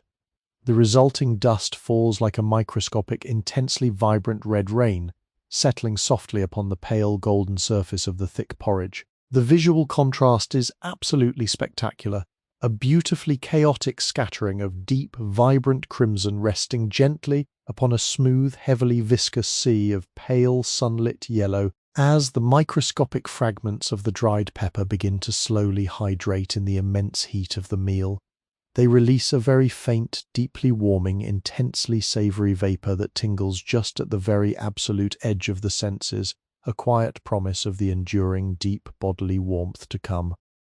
To finally consume this heavily prepared, deeply nourishing sustenance, the weaver utilizes a brilliantly carved, entirely wooden spoon known throughout the highlands as a whistler. This vital tool is a masterpiece of functional, everyday art, carved from the intensely hard, deeply resinous heartwood of the ancient quinoa tree. The spoon possesses a deeply cupped, beautifully symmetrical oval bowl, smoothly transitioning into a thick, slightly curved handle designed to rest flawlessly within the natural hollow of a relaxed, closed fist. Over decades of continuous daily use, the wood has been miraculously completely saturated with the heavy, natural oils of countless meals, polishing the whistler to a magnificent dark tortoiseshell gloss that perfectly mirrors the carved cedar of the drinking vessel. The weaver dips the deeply cupped bowl of the spoon into the steaming gourd. The exceptionally thick, velvety porridge parts with a slow, heavy liquid reluctance, clinging tightly to the rounded, polished back of the wooden spoon as it is gracefully lifted into the cool morning air. Thick, beautifully curling ribbon of heavily scented steam rises from the food, warming the skin of the weaver's face as the spoon is brought slowly toward their lips. The first, incredibly slow measured bite is a profoundly overwhelming, deeply grounding sensory experience. The texture of the meal is an absolute marvel. It is overwhelmingly smooth, offering a thick, completely enveloping, heavily viscous blanket upon the tongue, yet it still wonderfully retains a microscopic, deeply satisfying, entirely nutty resistance from the freshly milled quinoa. The flavor is a beautiful, highly complex symphony of the harsh mountain landscape, perfectly harmonized. It is profoundly savory, immediately anchored by the deep, earthy, mineral-rich bite of the Mara's salt, then gently, beautifully warmed from behind by the ghostly, lingering whisper of the smoky red chili, and finally heavily grounded by the profoundly toasted, densely starchy, profoundly comforting depth of the ancient grain. As the thick, heated porridge is slowly, deliberately swallowed, a magnificent, heavy, radiating warmth travels deeply down the throat.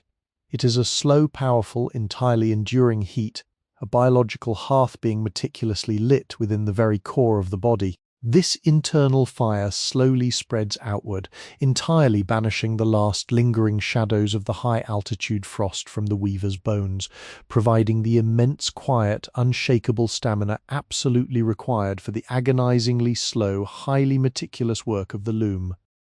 The meal is consumed in a state of absolute, unbroken, deeply reverent silence, a profound meditation of nourishment. With every incredibly slow, deliberate movement, the wooden spoon gently scrapes against the smooth, curved, highly sanded interior of the dried gourd bowl. This action produces a soft, hollow, profoundly rhythmic, highly satisfying thwack, thwack, thwack, a deeply hypnotic acoustic percussion that entirely fills the small stone sanctuary when the beautifully rounded bowl is finally completely empty, ensuring that not a single vital grain of the sacred harvest has been carelessly wasted. The weaver cleanses their palate with one final, long, profoundly soothing sip of the pale amber muña tea. To clean the vessel, they pour a minuscule, highly measured splash of the purely warmed glacial water from the black clay pot directly into the empty gourd. Using solely the soft, tallow-coated pads of their fingers, they gently, methodically rub away the thin, starchy, clinging residue from the smooth walls. The clear water quickly becomes a cloudy, pale, milky white, which is then carefully, respectfully tossed directly into the outermost edge of the white ash bed, where it sizzles with a microscopic fleeting hiss before instantly vanishing into the dry heat. The gourd bowl and the polished wooden spoon are meticulously dried with a coarse, undyed piece of heavy cotton cloth, their deeply smoothed surfaces returning perfectly to a state of absolute, flawless readiness. The physical space is now entirely reset, immaculately ordered and profoundly still. The mortal body is heavily fueled, the highly calloused hands are perfectly soft, and the incredibly focused mind is brilliantly clear. With an agonizingly slow, deeply fluid grace, the weaver turns their body completely away from the warm, glowing stones of the hearth, facing the profound velvet shadows where the silent, tense strings of the backstrap loom wait patiently for the touch of history. With the deeply comforting internal warmth of the morning meal completely settled within their body, the weaver moves with a quiet, unhurried reverence toward the profoundly shadowed, highly secluded corner of the stone sanctuary, where the backstrap loom patiently awaits. This is not a lifeless piece of machinery resting idly upon a table. It is an instrument that requires the human form to achieve its structural completion. The loom hangs diagonally from the heavy, mortarless granite wall, its upper wooden bar lashed securely to a deeply embedded wooden peg. Between this high anchor and the lower resting bar stretches a magnificent unbroken plane of taut, parallel warp threads completely motionless in the still heavy air of the dwelling, to prepare for the agonizingly slow, highly meticulous labor of the morning. The weaver lowers their body onto a specifically woven, deeply cushioned mat of thick golden totora reeds. This mat has been perfectly shaped over countless years of daily use, bearing a shallow, entirely smooth depression that perfectly cradles the crossed legs of the otter. As the weaver sits, the deeply calloused soles of their bare feet tuck seamlessly beneath their knees, grounding them completely to the polished earthen floor, creating a remarkably stable, profoundly anchored physical foundation that completely resists the immense pulling forces soon to be applied. Resting quietly beside the lower bar of the loom is a heavily woven, highly textured belt known as the awana. This vital piece of equipment is an absolute masterpiece of utilitarian design, painstakingly crafted from the thickest, most incredibly durable fibers of undyed, deeply resilient alpaca wool. The awana is exceptionally wide, designed to distribute massive amounts of physical pressure evenly across the vulnerable lower back of the weaver. Its surface is not entirely smooth. It features a deeply ribbed, highly tactile geometric pattern that provides a crucial gripping friction against the heavy draped garments of the wearer. At each end of this magnificent woolen strap are highly complex, deeply reinforced loops of braided leather, cured to an immense, rock-like hardness, and burnished to a dark, lustrous mahogany shine. The weaver reaches out with both of their tallow-softened hands, lifting the heavy belt and drawing it completely around their waist. The physical sensation of the awana settling against the lower spine is profoundly comforting, feeling exactly like the firm, deeply supportive embrace of a massive, heavily weighted woolen blanket. It acts as a physical tether, instantly connecting the solitary, mortal human body to the ancient, deeply mathematical universe of the waiting threads.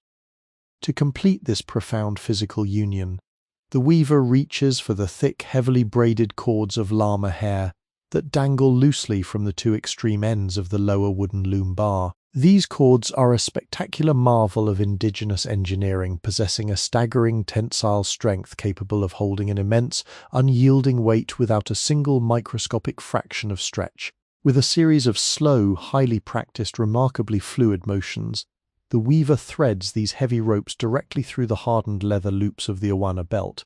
They secure the connection using an incredibly specific, highly intricate slip knot, a beautifully complex binding that absolutely will not slip under immense pressure, yet can be completely released with just a single gentle, deliberate tug of a loose end. As the thick, highly textured ropes are pulled entirely taut, a microscopic, deeply resonant creak of heavily strained fibers echoes softly within the quiet stone walls.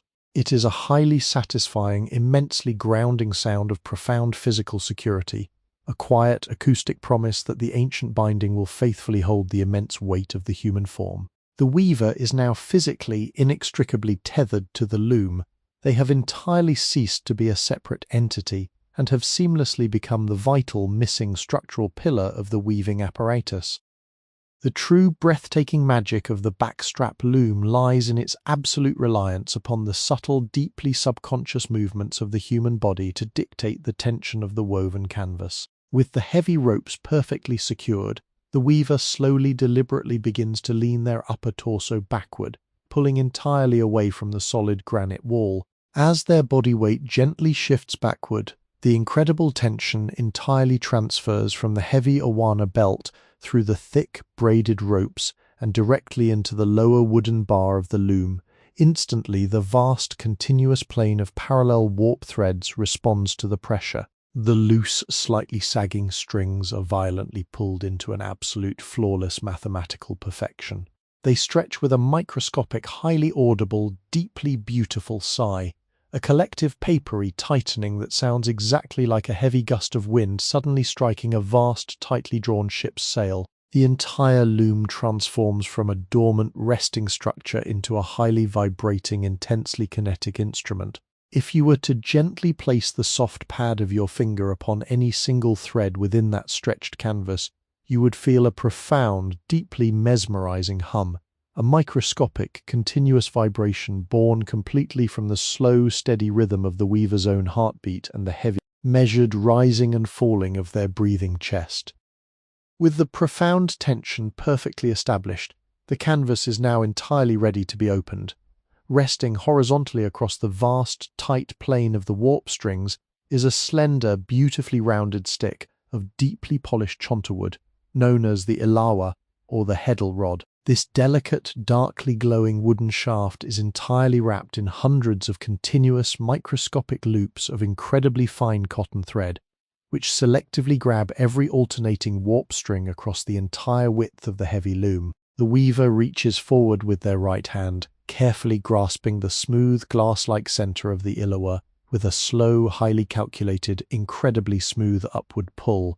They lift the heddle rod slightly into the ambient air. This motion completely separates the thousands of deeply tense warp threads into two distinct alternating layers, creating a perfect, deeply geometric, highly profound horizontal gap known as the shed. The sound of these microscopic, highly strained threads sliding fiercely against one another as they are forcefully separated is entirely breathtaking. It is a highly textured, immensely dry, continuous whispering friction, a magnificent that completely fills the silent dwelling, sounding heavily reminiscent of a vast ocean wave slowly receding over a beach, composed entirely of millions of tiny, perfectly smooth pebbles.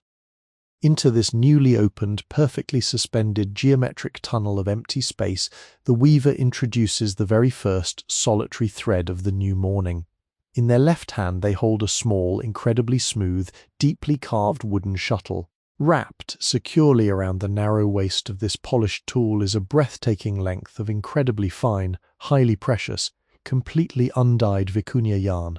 The color of this thread is a spectacularly rich, profoundly warm caramel, heavily infused with a microscopic golden luminosity that completely traps the slanting morning light. With an agonizingly slow, deeply graceful, entirely fluid motion of the wrist, the weaver gently tosses the wooden shuttle directly through the open shed. The smooth wood glides completely frictionlessly between the tightly separated layers of warp strings, leaving a single, perfect, flawless horizontal line of golden caramel yarn resting delicately within the empty void. The shuttle emerges smoothly on the absolute far side of the loom, effortlessly caught by the highly calloused, entirely waiting fingers of the right hand. The passage of the yarn creates absolutely no sound. It is a profoundly silent, ghostly transfer of raw material, a microscopic, highly vital addition to the growing historical tapestry. To entirely secure this solitary, newly placed thread deeply into the tightening fabric, the weaver must meticulously beat it downward with immense, highly calculated pressure. They release the heavy Illawa rod, allowing the warp threads to forcefully snap back into their original, completely flat, highly tense alignment. Then they reach for the ruki, a breathtaking, heavily utilized tool carved directly from a massive, highly curved rib bone of an ancient llama. Over untold decades of relentless, continuous friction against the tight, cutting strings of the loom, this heavy bone has been polished to a spectacular, entirely magnificent, pale ivory luster. Its lower edge is completely beveled, beautifully tapered into a smooth, incredibly dull blade specifically designed to slide effortlessly entirely between the vibrating warp strings. The weaver inserts the heavy bone blade horizontally into the threads and, holding it securely with both hands, pulls it fiercely downward against the newly laid vicuña yarn. The impact is a magnificent, profoundly dense, highly rhythmic, incredibly satisfying thump. It is not a sharp, jarring noise, but a heavy, deeply wooden percussion that entirely resonates through the dense granite walls, shaking the microscopic dust motes suspended brightly within the slanting sunbeam. The weaver beats the thread 3 times, thump, thump, thump, packing the microscopic, heavily crimped fibers of the caramel yarn entirely against the previously woven cloth until they completely vanish, perfectly merging into a single, flawlessly solid, absolutely impenetrable textile surface. The deep, heavy, profoundly rhythmic cadence of the ancient work has officially begun. A slow, completely hypnotic heartbeat of creation that will confidently pace the entire, unhurried passage of the unfolding mountain day. After a deeply measured, highly productive period of working the heavy, vibrating strings of the backstrap loom, a moment of profound, necessary stillness gently reclaims the stone sanctuary. The deep, heavy, entirely rhythmic thump of the polished llama bone slowly fades into the heavy, insulated walls, leaving behind a magnificent, ringing silence. To temporarily relieve the immense pulling tension placed upon their lower spine, the weaver executes a slow, highly deliberate release of the heavy awana belt.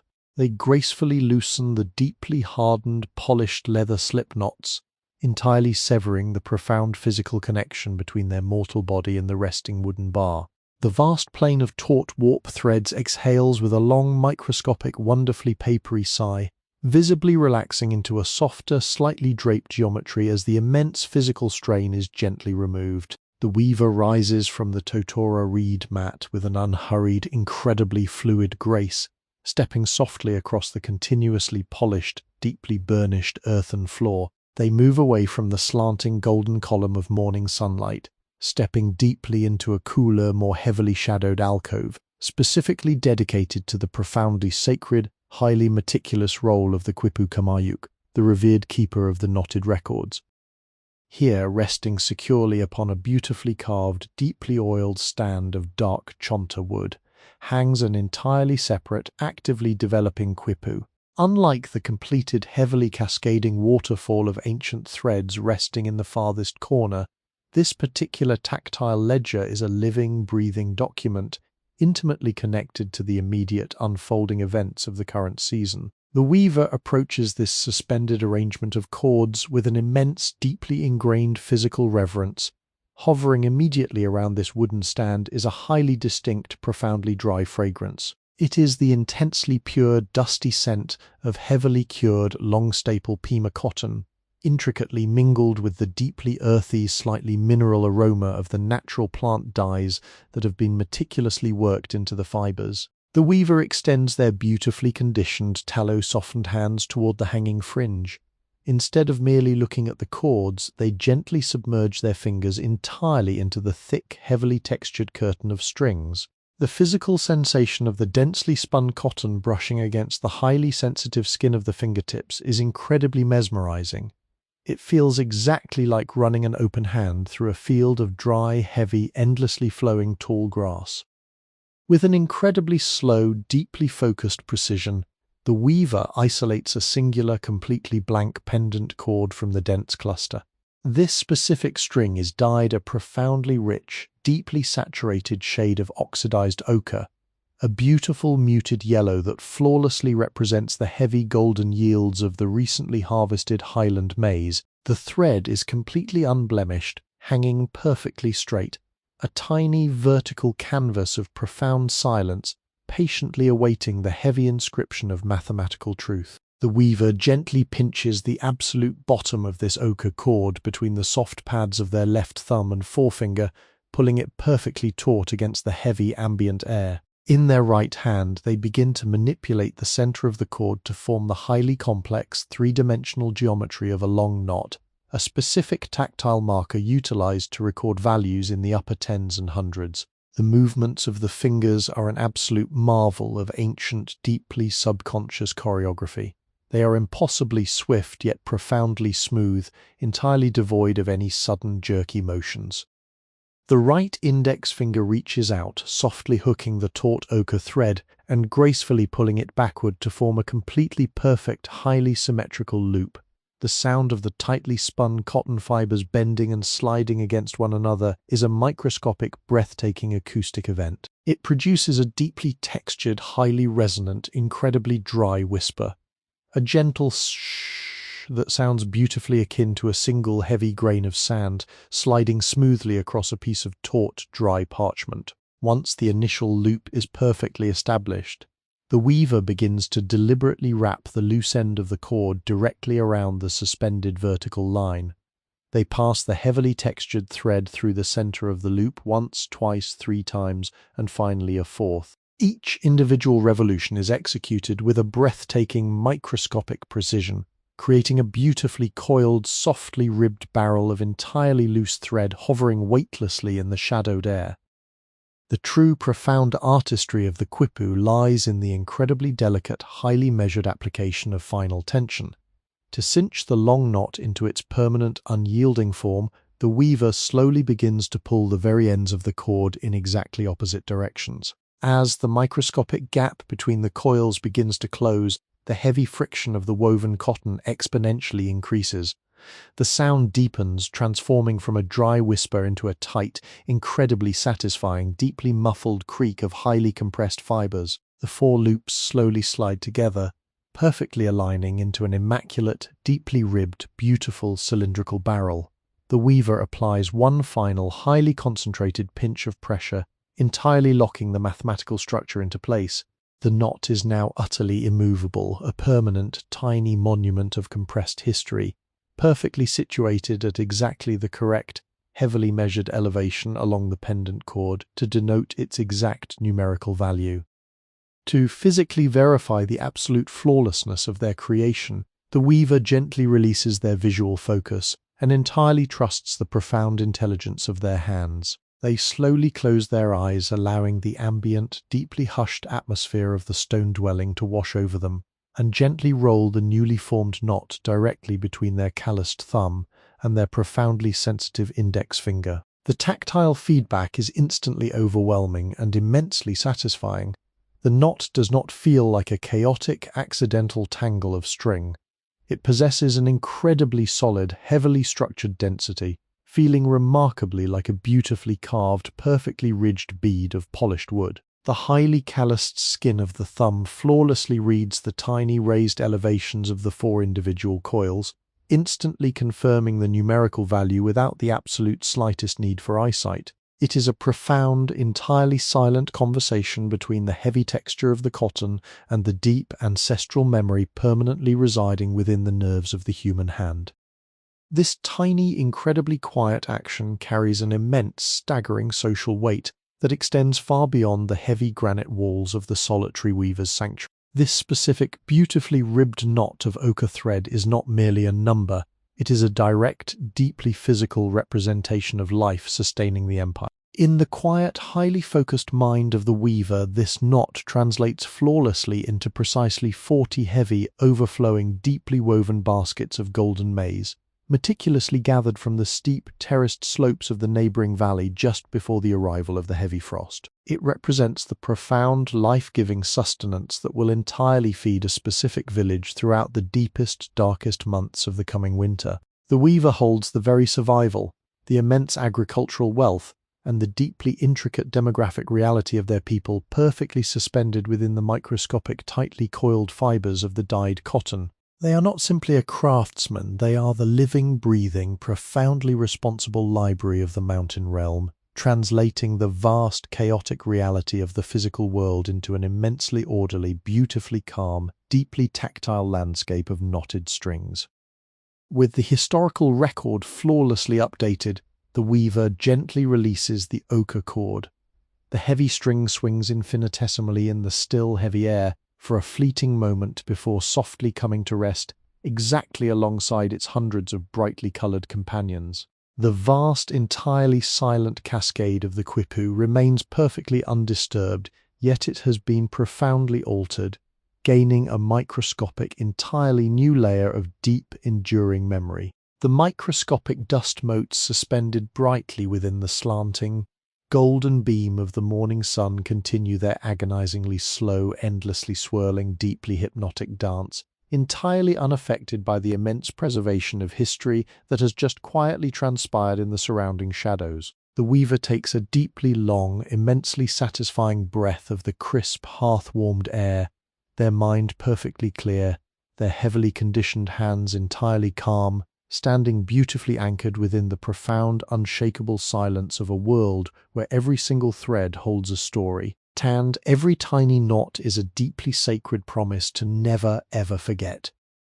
As the deeply rhythmic, highly physical labor of the morning gently pauses, the interior of the stone sanctuary seamlessly transitions from a space of active, deliberate creation into a profound, heavily insulated vessel of quiet contemplation. The solitary slanting shaft of pale golden sunlight that had earlier pierced the narrow, geometric tunnel of the eastern window has now continued its agonizingly slow, entirely frictionless migration across the interior of the dwelling. It no longer illuminates the resting backstrap loom or the sweeping earthen floor.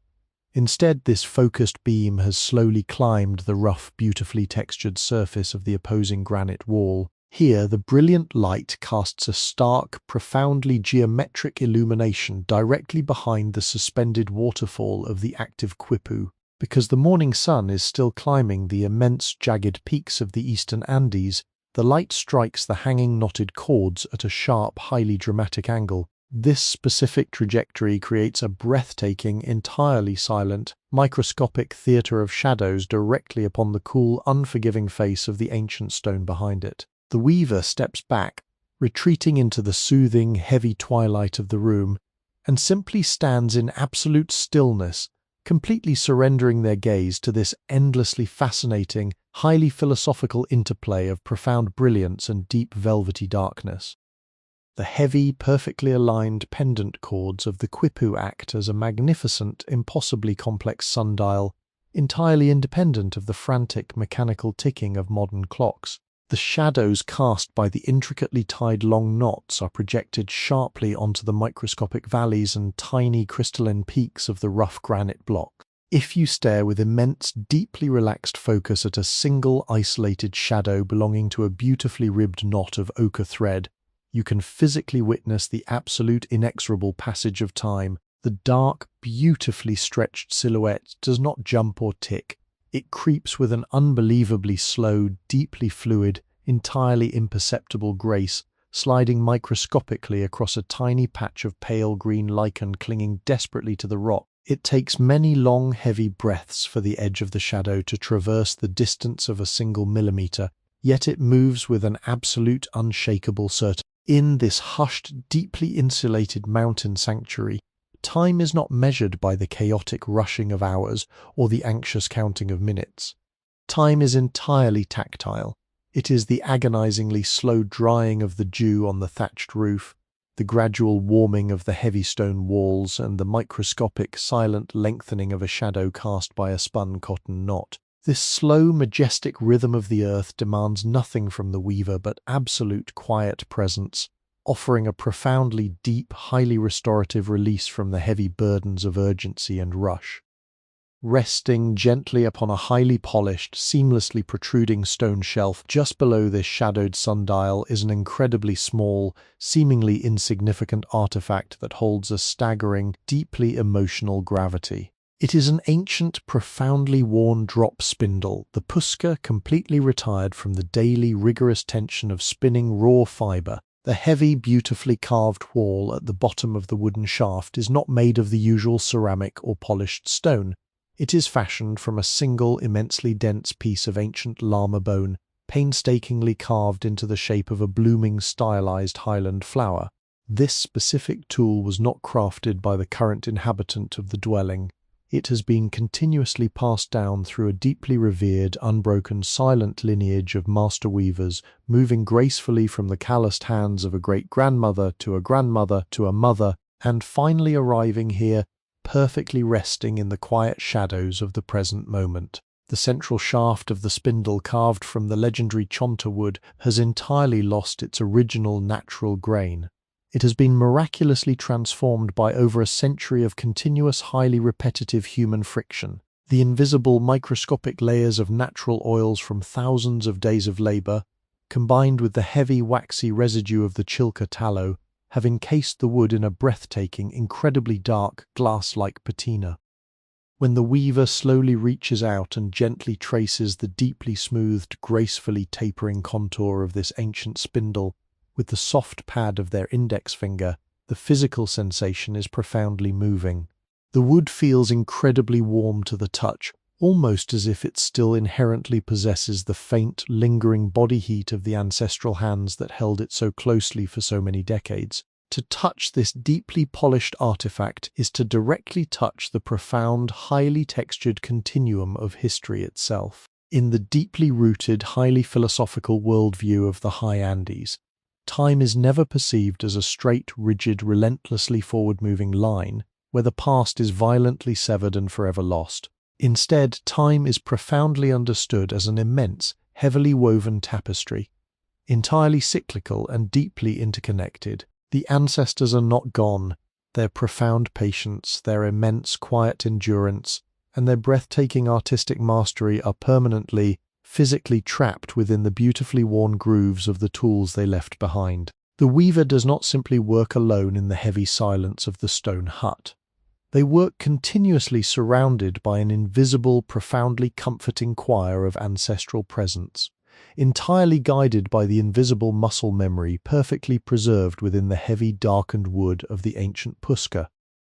This profound philosophy of enduring legacy extends far beyond the polished wooden tools, finding its most breathtaking, deeply physical manifestation in the very architecture of the sanctuary itself. The massive, flawlessly interlocked blocks of granite and andesite that form the heavy protective walls of the dwelling are not merely shelter, they are silent, immovable monuments to a deeply geological conception of time. These stones were born from the fierce, chaotic fires of ancient volcanoes millions of years before the very first human footstep ever disturbed the high mountain frost. They have silently witnessed the agonizingly slow carving of the deep valleys by massive retreating glaciers, and they have endured the immense continuous tectonic shuddering of the restless earth. Yet through an entirely unimaginable application of human patience and staggering quiet genius, these ancient, chaotic fragments of the mountain have been painstakingly shaped, perfectly smoothed, and fitted together so intimately that they absolutely defy the passage of centuries. standing within the profound, deeply insulating embrace of these mortarless walls, the weaver is beautifully reminded of their own entirely fleeting, magnificently fragile mortal existence. Single human life, even a deeply fulfilling one entirely dedicated to the breathtaking mastery of the Kompi cloth and the Quipu ledger, is but a microscopic, vanishing spark when compared to the immense, sprawling, deeply silent lifespan of the mountain granite. Yet this profound realization does not breed fear or heavy existential anxiety. Instead, it brings an overwhelming, entirely pure, deeply settling peace. There is an immense, breathtaking comfort in fully accepting one's role as a small, quiet, profoundly temporary steward of an immensely ancient, deeply ongoing legacy. The weaver is simply a single delicate thread in a vastly larger, incredibly strong, eternally continuous warp. Their profound responsibility is not to conquer time, nor to violently, forcefully leave an arrogant mark upon the world, but simply to sit quietly in the slanting, golden morning light, meticulously smoothing the chaotic fibers of the present moment into a beautiful, highly ordered, deeply continuous narrative, perfectly ensuring that the profoundly silent, heavily textured wisdom of the high mountains is never tragically lost to the cold winds of forgetting. The microscopic dust motes continue their weightless, endlessly slow dance within the sunbeam, moving to a silent, ancient rhythm that requires no audience, profoundly echoing the immensely deep, unshakable serenity that completely fills the stone heart of the high Andean dawn.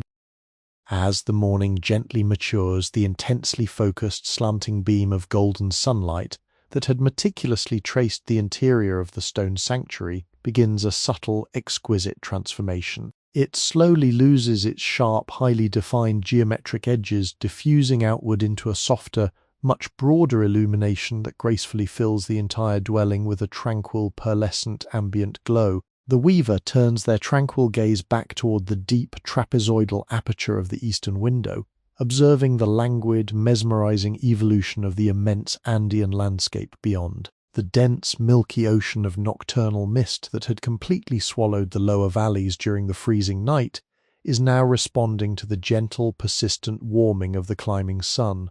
It does not dissipate violently or rapidly, rather it engages in a beautifully slow, entirely silent, vertical migration. The thick, vaporous blanket begins to tear into immensely long, weightless ribbons of translucent white, rising with an ethereal, ghost-like buoyancy against the jagged, dark silhouettes of the ancient granite peaks. These ascending veils of mist catch the diffuse morning light, shimmering with a faint spectral iridescence before finally evaporating into the crisp, thinning azure of the high-altitude sky. To observe this silent atmospheric unspooling is to witness a profound visual metaphor for the very nature of human memory. Just as the thick, obscuring fog gradually yields to reveal the harsh, beautiful, undeniable reality of the immovable stone mountains beneath, the meticulous, deeply focused labor of the weaver clears away the chaotic, obscuring mists of forgotten time, revealing the solid, unshakable truths of the empire's history perfectly preserved within the knotted threads. Drawn by this quiet reflection on endurance and preservation, the weaver steps softly across the packed earthen floor, moving toward an ancient, heavily protected wooden chest resting deep within the coolest, most heavily shadowed alcove of the dwelling. This heavy trunk is a masterpiece of unadorned craftsmanship, entirely carved from the dark, deeply aromatic heartwood of the high-altitude cedar. Over the incredibly long span of its existence, the exterior of the wood has absorbed the ambient smoke of 1,000 hearth fires, developing a spectacular, deeply darkened, almost entirely blackened patina that perfectly swallows the soft morning light. With a reverence normally reserved for the most sacred of shrines, they gently lift the heavy, unadorned lid. The ancient wooden hinges do not creak. They yield with a soft, deeply muffled, heavy sigh of moving air. Instantly, an immensely heavy, intensely dry, overwhelmingly nostalgic fragrance is released entirely into the room. This is the absolute scent of antiquity, a highly concentrated, deeply evocative olfactory blend of heavily desiccated cotton, ancient powdery botanical dyes, and the incredibly faint, unmistakable aroma of perfectly preserved bone-dry highland dust. Resting silently within the profoundly dark, beautifully raw, cedar-lined belly of this chest is a magnificent, entirely retired ancestral quipu. The weaver reaches down with infinite tenderness, lightly resting the highly calloused, perfectly softened pads of their fingers upon the very top. The thick primary horizontal cord from which all the subsequent pendant strings gracefully fall. This specific heavy axis cord was not spun by their own hands, nor by the heavily worked hands of their immediate parents, but by an ancient ancestor whose physical name has long since dissolved entirely into the freezing winds of the high punas. The deeply profound tactile sensation of this ancient, perfectly dormant cord is remarkably intensely different from the vibrant, heavily tense threads currently stretched tightly across the resting backstrap loom.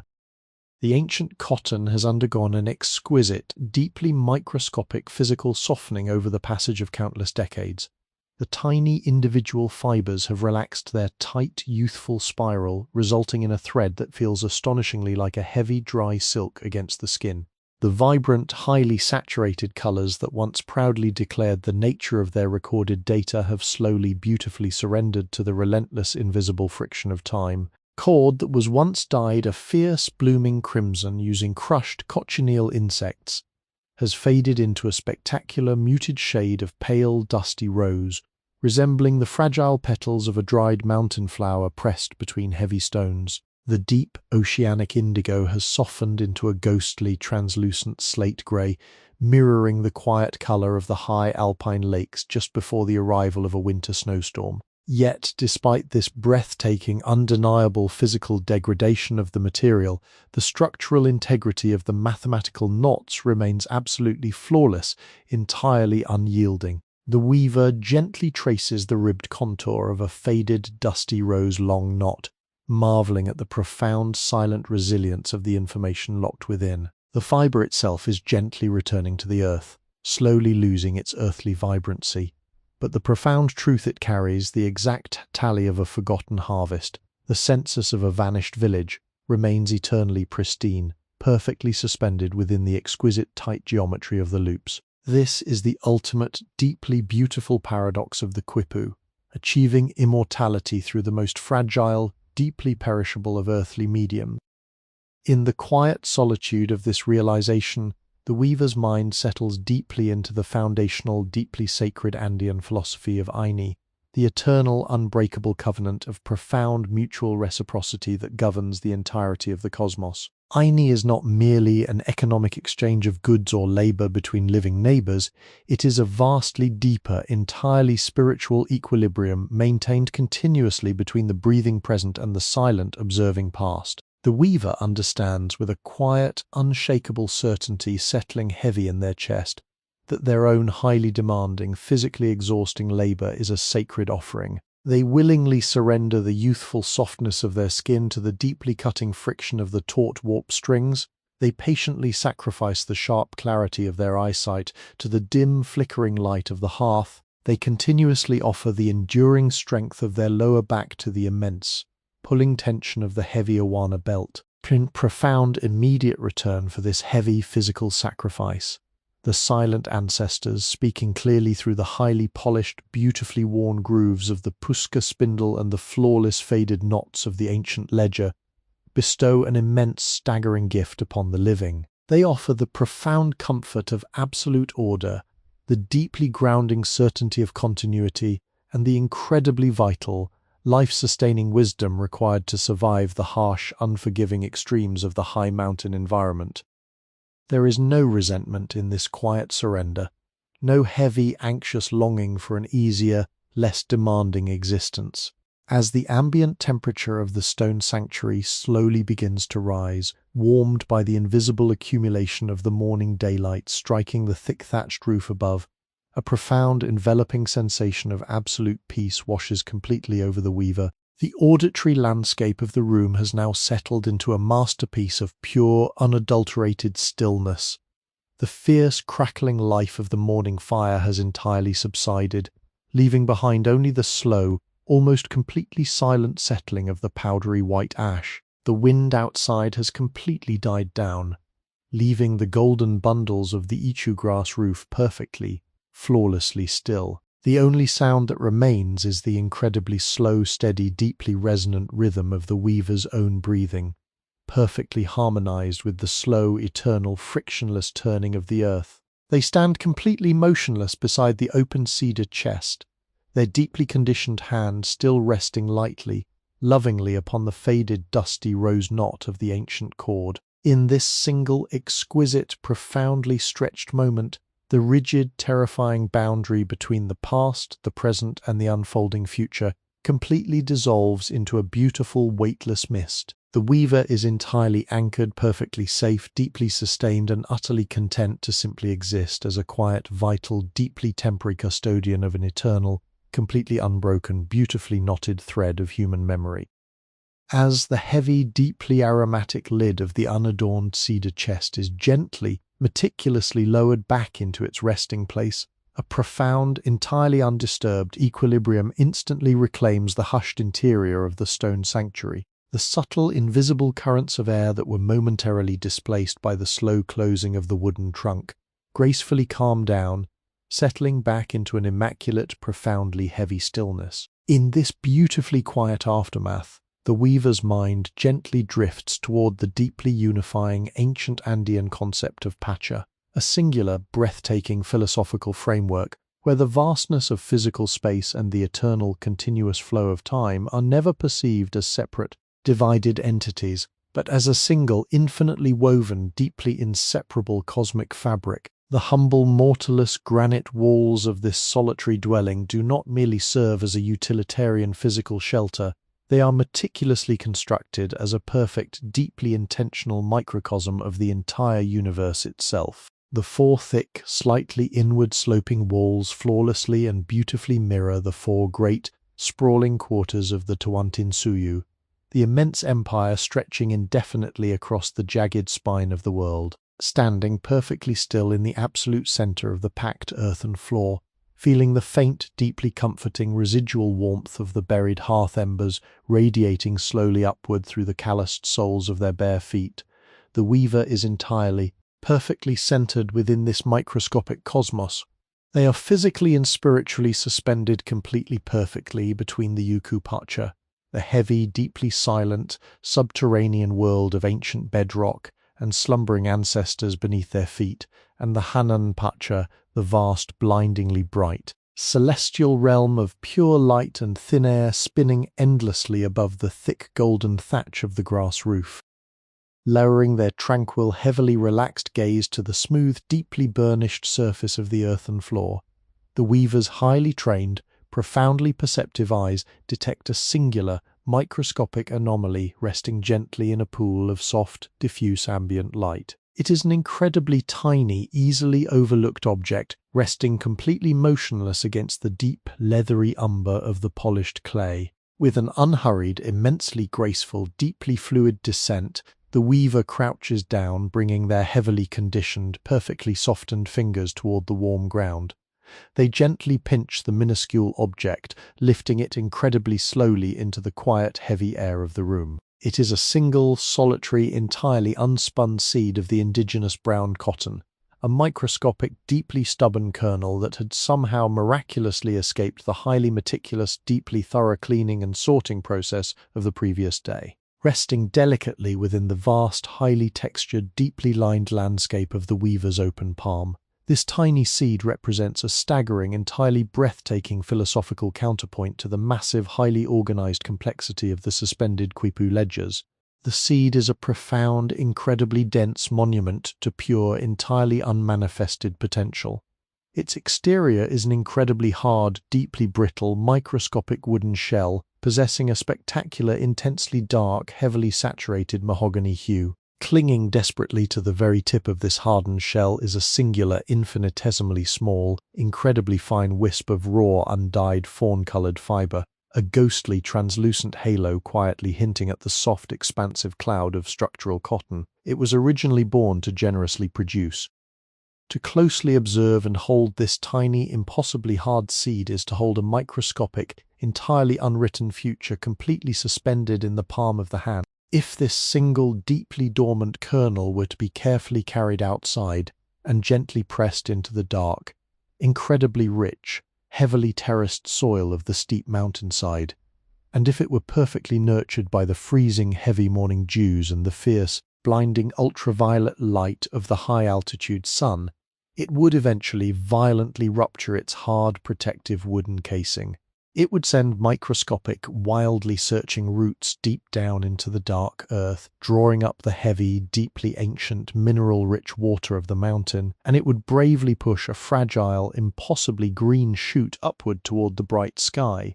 In time, it would produce an entirely new, heavily bursting pod of raw, wildly chaotic fibers, which would then be painstakingly gathered, meticulously cleaned, fiercely spun on the heavy wooden drop spindle, and finally woven entirely into the incredibly dense, profoundly structural, intensely beautiful fabric of the historical tapestry. But here, resting perfectly dormant in the quiet, heavily shadowed sanctuary of the warm skin, it remains profoundly, eternally still. It is a completely silent pause in the vast, continuous, deeply demanding cycle of creation. It acts as a tiny, heavy anchor of potential energy, perfectly reminding the weaver that for every single highly deliberate thread that is meticulously drawn out and masterfully woven into the physical record, there exists an infinite, completely invisible universe of unspun possibilities, deeply quiet paths completely untaken, perfectly resting in the vast, silent shadows of the world. The weaver gently, respectfully places the microscopic, hard-wooden seed upon a small, seamlessly carved granite ledge projecting from the wall, allowing it to rest eternally in the cool, deeply shaded quietude. Their focused attention is then slowly, magnetically drawn to an entirely different, spectacularly contrasting manifestation of cosmic order, resting perfectly folded upon a wide, deeply woven Totora reed mat nearby. It is a completely finished, masterfully executed onku, a heavy, exquisitely fine men's tunic, entirely ready to be worn by a figure of immense, staggering nobility, while the raw, unspun cotton seed perfectly represents the wild, chaotic, deeply unorganized potential of the natural earth. The surface of this folded garment represents the absolute, breathtaking pinnacle of human intention, profound artistic mastery, and absolute mathematical control. The heavy, densely woven fabric is entirely covered in a continuous, deeply mesmerizing sequence of takapu, the highly rigid, completely symmetrical, deeply geometric square motifs that serve as the complex visual language of the high Andean cosmos. The weaver slowly steps closer, allowing their highly perceptive eyes to slowly trace the absolute, uncompromising perfection of a single, deeply isolated, breathtakingly sharp square. The boundary lines forming the strict borders of this singular motif are incredibly sharp, completely, wonderfully defying the natural, deeply inherent tendency of spun wool to organically curve, drift, and soften. This specific, highly intricate square is a masterpiece of profound, heavily oxidized crimson and pure, stark, heavily bleached white, alternating perfectly in a complex, completely symmetrical, deeply stepped geometric pattern known widely as the ancient Andean cross. This deeply rigid shape is not a mere aesthetic decoration. It is a profoundly sacred, highly mathematical, deeply structural map of existence. The sharp, perfectly measured 90-degree angles of the stepped cross beautifully, flawlessly mimic the massive, sweeping, highly engineered agricultural terraces that rhythmically cascade down the steep, chaotic, utterly wild slopes of the surrounding mountain valleys. It is the visual, deeply tactile representation of the human mind gracefully, patiently imposing beautiful, life-sustaining order upon the wild, deeply jagged, utterly unforgiving topography of the high peaks. The highly precise, incredibly dense intersection of the microscopic warp and weft threads within this single geometric square creates a highly textured grid that is completely, miraculously impervious to the biting heavy cold of the highland wind.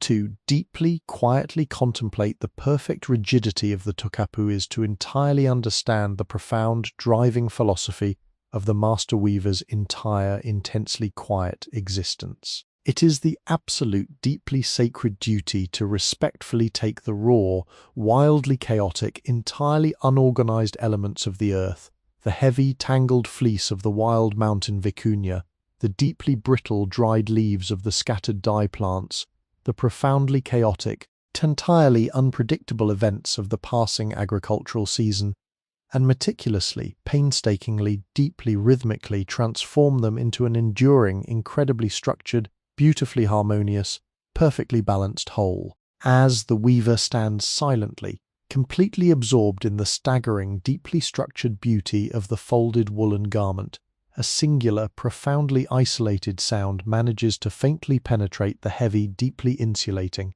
entirely mortarless granite walls of the sanctuary. It is the incredibly sharp, wonderfully bright, completely solitary chirp of a small, wildly resilient Andean bird flying high above the heavily thatched grass roof. The sound is a microscopic, fleeting spark of wild, frantic life, existing for only a fraction of a single heartbeat before it is entirely swallowed, completely dissolved into the immense, sprawling, deeply heavy vastness of the high-altitude air. Inside the dwelling, the sound absolutely does not echo, it simply instantly vanishes, entirely absorbed by the thick, deeply layered blankets and the profoundly heavy, silent stone. This fleeting, microscopic auditory intrusion serves only to beautifully, profoundly emphasize the absolute, eternal, deeply anchoring stillness of the interior space. The wild world outside continues its frantic, brief cycles, while inside the heavy stone vessel, time remains perfectly suspended, completely trapped within the rigid, breathtaking, perfect geometry of the woven cloth. As the morning slowly, gracefully matures into the established, entirely unhurried plateau of the high Andean day, the profound character of the light within the stone sanctuary undergoes a beautiful, completely subtle metamorphosis. The highly focused, brilliantly sharp, slanting shaft of golden dawn that had previously sliced through the heavy shadows has entirely vanished, completely reabsorbed by the steadily climbing sun. In its place, the deep trapezoidal aperture of the eastern window now acts as a steady, quiet conduit for a wonderfully diffuse, entirely shadowless, incredibly pearlescent glow. This soft, highly ambient illumination fills every single crevice and deep, mortarless corner of the dwelling with an even, deeply forgiving, almost milky clarity. The microscopic, brilliantly glowing dust motes that had spent the early hours engaged in their weightless, endlessly looping, highly hypnotic aerial ballet have now gracefully surrendered to the slow, heavy pull of the earth. They have settled completely, forming an invisible, incredibly fine, deeply microscopic dusting of history upon the smooth, polished curves of the wooden tools and the leathery, burnished expanse of the packed earthen floor. The deeply aromatic, highly textured air within the sanctuary has also reached a state of profound, absolute equilibrium. The sharp, wildly herbaceous bite of the waking muña tea and the fierce, heavily resinous crackle of the burning tola twigs have entirely softened, beautifully weaving themselves into the deeply permanent, heavily anchored scents of the cured llama leather, the ancient, dried ichu grass of the thatched roof, and the quiet, heavy, deep mineral breath of the ancient granite walls. Nestled deeply within a tiny, naturally formed hollow in the deeply textured stone masonry, resting just slightly above eye level, sits an incredibly small, deeply sacred, masterfully carved object known as a canopa. This miniature, breathtakingly smooth effigy is painstakingly sculpted from a single heavy, intensely dark piece of volcanic basalt, gracefully shaped into the beautifully stylized form of a resting alpaca. The stone is incredibly dense, possessing a profoundly cold, heavily weighted presence that seems to quietly, firmly anchor the very energy of the room. Over untold years of deeply reverent, highly deliberate handling, the harsh, crystalline edges of the black volcanic rock have been entirely smoothed away, polished by the soft, tallow-coated thumbs of the weaver into a spectacular, deeply lustrous, mirror-like finish that quietly catches the soft ambient light. Carved meticulously into the very center of the stone animal's back is a small, perfectly cylindrical depression. Within this tiny, dark crater rests a minuscule, entirely hardened offering of pure, yellowed animal fat, heavily oxidized by the slow, entirely frictionless passage of countless seasons. To gaze upon this tiny, deeply silent, beautiful stone guardian is to engage entirely with the profound, deeply spiritual interconnectedness of the mountain world. The weaver absolutely does not view the wool they spin as a dead, completely inert material violently taken from a beast of burden. It is viewed as a deeply generous, profoundly sacred gift, a living, heavy extension of the animal's own vital energy, freely offered to completely shield the fragile human form from the terrifying, heavily freezing wrath of the high-altitude elements. The quinoa stands as a permanent, incredibly silent, deeply respectful physical acknowledgement of this eternal debt, a small, heavily anchored prayer of immense gratitude, completely frozen in ancient, polished stone. This deep, quiet understanding of generously transferred energy leads the weaver into an immensely profound, deeply settling philosophical meditation on the true underlying nature of their own quiet existence. In the heavily nuanced, deeply poetic language of the high mountains, there exists a staggeringly beautiful, deeply vital concept known as kamaquen, the animating, highly invisible, deeply powerful life force that flawlessly permeates all things, both the rapidly breathing and the profoundly still. The weaver possesses a quiet, unshakable, deeply comforting certainty that with every single agonizingly slow, highly measured movement of their heavy wooden shuttle, and with every profound, heavily rhythmic beat of their polished llama bone ruki, a microscopic, entirely invisible fragment of their own vital kamaquen is permanently, beautifully transferred directly from their steadily beating heart into the tense, endlessly waiting fibers of the cloth. The creation of the breathtaking, impossibly fine compi textile is not merely a mechanical, thoughtless act of physical labor.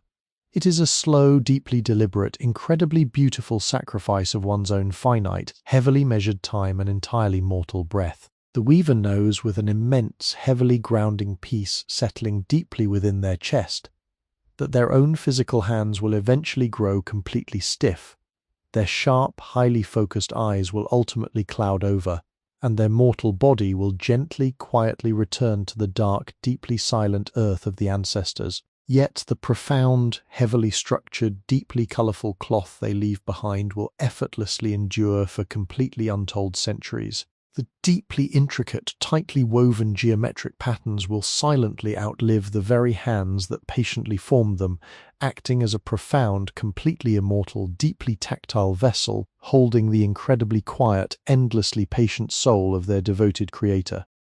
To visually witness this staggering, deeply profound transfer of vitality, one only needs to look with an incredibly close, deeply soft focus at a single, heavily tensioned warp thread stretched tightly across the resting backstrap loom, enveloping the main, heavily twisted, perfectly cylindrical core of the taut yarn is a microscopic, highly luminous, breathtakingly delicate halo of entirely loose, weightless stray fibers. In the soft, diffuse, completely shadowless light of the late morning, this tiny, fuzzy aura seems to quietly vibrate with a microscopic, deeply retained electrical charge. It is the absolute physical, entirely undeniable manifestation of the human touch, the microscopic, softly frayed evidence of the highly calloused fingers having deeply, intimately smoothed the raw material into absolute, unwavering submission. This tiny, glowing halo of fiber beautifully captures the ambient light, creating a heavily soft, highly blurred edge that makes the rigid, perfectly parallel strings appear as though they are quietly, softly breathing in the still, heavily insulated air of the room. The weaver slowly, gracefully reaches out, hovering the incredibly soft, heavily conditioned, completely tallow-scented pad of their index finger just a fraction of a millimeter above this microscopic halo. They do not physically touch the tightly stretched string, yet they can deeply, undeniably feel the heavy, profoundly static, intensely powerful energy radiating quietly upward from the ancient cotton. It is a deeply magnetic, incredibly warm sensation, a profound, completely silent dialogue effortlessly occurring between the living flesh and the deeply animated, heavily structured memory of the textile. Now, fully consumed by this immense, heavily anchoring, deeply profound wave of philosophical tranquility, the weaver slowly, entirely deliberately allows their heavily focused, sharply observant eyes to gracefully, softly close. The gentle, incredibly slow, physically sweeping descent of their eyelids is a magnificent, highly textured sensory event unto itself, as the heavy, deeply folded skin softly meets, it instantly, beautifully extinguishes the soft, pearlescent, diffuse light of the room, plunging the weaver's highly active consciousness directly into a spectacular, intensely warm, highly comforting, entirely velvety darkness. Deprived completely of the vast, highly detailed, deeply demanding visual world, their remaining senses instantly, beautifully expand to completely fill the hushed, deeply silent void of the unseeing mind. The intensely deep, highly rhythmic, agonizingly slow beating of their own heart becomes the absolute, undeniable, heavily pulsing center of the universe. The profound, beautifully textured silence of the thick, mortarless granite walls heavily presses inward, wrapping gracefully around their completely motionless form like a massively heavy, incredibly soft, entirely impenetrable blanket of ancient vicuña wool. The physical boundaries of the room completely dissolve, entirely replaced by an ocean of pure resting sensation. The heavy, profoundly aromatic scent of the earth, the lingering, ghostly warmth of the cedar cup upon the lips, and the deeply ingrained, completely permanent feeling of the taut strings against the fingertips all merge into a single, breathtakingly calm reality. The weaver's breathing completely, seamlessly synchronizes with the incredibly slow, heavy, absolutely frictionless rotation of the ancient earth, surrendering entirely to a profound, magnificent, intensely restorative state of deep, unshakable, endlessly calm being, perfectly prepared for the slow, creeping onset of absolute rest. With the heavy, deeply textured curtain of the eyelids completely and finally drawn shut, the vast, highly detailed external world of the stone sanctuary dissolves entirely, seamlessly vanishing into an immensely comforting, profoundly deep, absolutely bottomless internal ocean of velvety darkness. This specific, highly intimate darkness resting gently behind the closed eyes is not an empty, terrifying void, nor is it a cold, barren absence of light. Rather, it is a spectacularly rich, incredibly warm, heavily textured landscape of profound sensory rest. As the highly focused, deeply observant mind slowly surrenders its relentless grip on the waking world, this internal darkness begins to beautifully, softly bloom, with microscopic, ghostly echoes of the day's vibrant colors. There are incredibly faint, deeply muted, slowly drifting clouds of heavily oxidized crimson, floating lazily across the back of the mind like the deeply faded memory of the cochineal dye. These dark, warm reds slowly, gracefully melt into a profound, fathomless shade of twilight indigo, which in turn quietly dissolves into a vast, heavy, completely uniform expanse of soothing, deeply peaceful, absolute charcoal black. This is a visual silence so complete, so overwhelmingly pure and profoundly heavy, that it physically presses against the back of the eyes with a gentle, incredibly comforting, deeply maternal weight, actively encouraging the heavily strained optic nerves to completely, finally let go of their exhausting, continuous labor.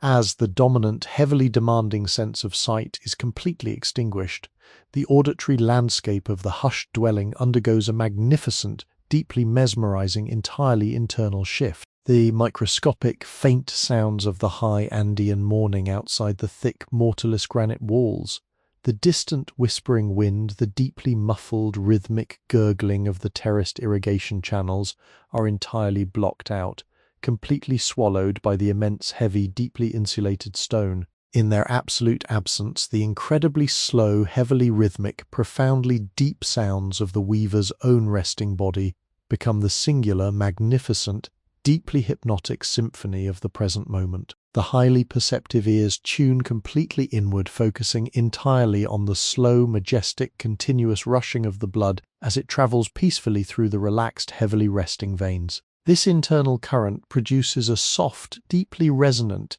incredibly steady whoosh, whoosh, whoosh, a magnificent, heavily muffled oceanic sound that flawlessly mimics the slow, eternal, deeply rhythmic breaking of distant, heavy waves upon a completely deserted, moonlit shore. This is the absolute, undeniable sound of profound, enduring life, gently sustaining itself without any conscious effort.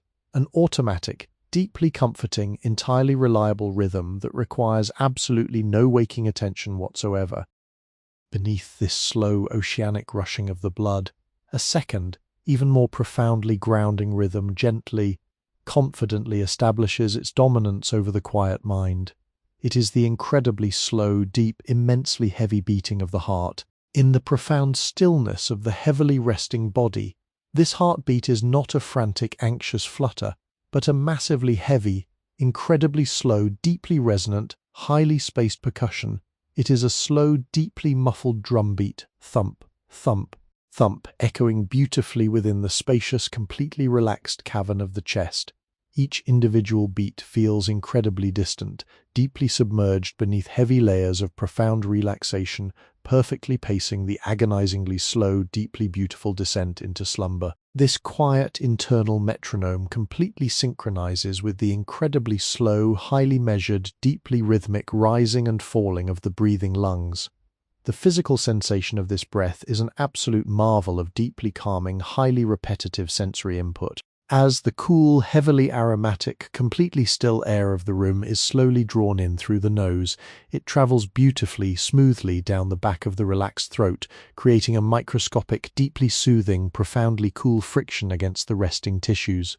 The heavy, completely relaxed ribcage slowly, effortlessly expands, gently pushing outward against the invisible, softly yielding weight of the ambient air. Then, after a long, profoundly suspended, deeply beautiful pause at the very absolute peak of the inhalation, the breath is gracefully, completely surrendered. The warm, entirely exhausted air flows back up from the very depths of the lungs, passing softly over the completely relaxed tongue and slipping quietly past the heavily parted, entirely softened lips with a long, microscopic, deeply, deeply textured sigh. This endless, beautifully looping cycle of slow intake and deeply heavy release acts as an invisible, profoundly comforting rocking motion. With absolutely every single agonizingly slow exhalation, a heavy, deeply physical wave of profound relaxation washes completely down the entire length of the body, starting from the very crown of the head and cascading beautifully, slowly downward. The mind visually follows this descending wave, actively feeling the microscopic, highly intricate knots of deep muscular tension systematically, entirely unraveling. The tight, heavily concentrated muscles of the forehead completely smooth out, entirely losing the rigid, deep furrows of intense morning focus. The heavy, deeply hinged jaw gently, softly drops, completely releasing its deeply held, unconscious clench, allowing the lips to separate with a profound, immensely heavy softness. This magnificent, deeply heavy wave of profound relaxation continues its agonizingly slow, beautifully irresistible descent, washing heavily over the broad resting shoulders. The shoulders instantly completely surrender to the immense, invisible, deeply grounding pull of the Earth's gravity, sinking microscopically deeper into the thick, tightly woven, highly supportive totora reed mat beneath the body. The heavy, deeply calloused arms, which have spent entirely untold decades fiercely pulling the immense heavy tension of the backstrap loom, now lie completely motionless, entirely devoid of any residual energy. The profoundly conditioned, highly sensitive, deeply tallow-scented hands rest perfectly open, the thick, heavy fingers curling slightly, beautifully inward in a state of absolute, profoundly deep, completely unresisting dormancy. There is no desire to completely grasp the polished wooden spindle, absolutely no impulse to physically manipulate the tightly spun cotton threads. The highly complex, deeply intelligent network of nerves within the palms simply, completely powers down, gracefully surrendering all tactile sensation to a beautiful, heavy, profoundly comforting numbness that feels exactly like sinking deeply into a vast, incredibly warm, heavily supportive pool of perfectly still water. As the physical body entirely, completely surrenders its heavy, mortal weight to the deeply polished earthen floor, the surrounding environment of the stone sanctuary flawlessly, beautifully mirrors this profound internal descent into absolute dormancy. At the very center of the deeply shadowed room, the central hearth finally, quietly enters its own deeply deserved, profoundly silent slumber. The fierce, blindingly bright, highly energetic cherry-red embers that had powerfully cooked the morning meal have slowly, microscopic millimeter by microscopic millimeter, consumed the very last, deeply resilient fragments of the dense quinoa wood. The intense radiating heat slowly, beautifully softens, transforming from a fierce, pushing warmth into a deeply gentle, highly ambient, profoundly subtle glow. The delicate, highly fragile, powdery blanket of soft white ash gently, completely collapses inward, burying the final, dying microscopic sparks beneath a thick, heavily insulating, perfectly silent layer of pale grey dust. The very last impossibly thin, completely transparent ribbon of blue smoke gracefully detaches from the glowing coals, drifting lazily, perfectly silently upward into the dark, heavily soot-stained, deeply comforting shadows of the thatched roof, before entirely, completely vanishing into the still air. With the gentle, profound fading of the hearth fire, the overall temperature of the deeply insulated room achieves a state of absolute, staggering, heavily comforting perfection. It is completely flawlessly balanced, neither carrying the sharp, biting, deeply frosty edge of the high mountain morning, nor the heavy, heavily suffocating, intensely radiating heat of a blazing flame. It is a profoundly neutral, completely invisible, incredibly soft atmospheric embrace that completely blurs the physical, highly defined boundary between the warm, resting skin and the completely still, deeply silent air of the room.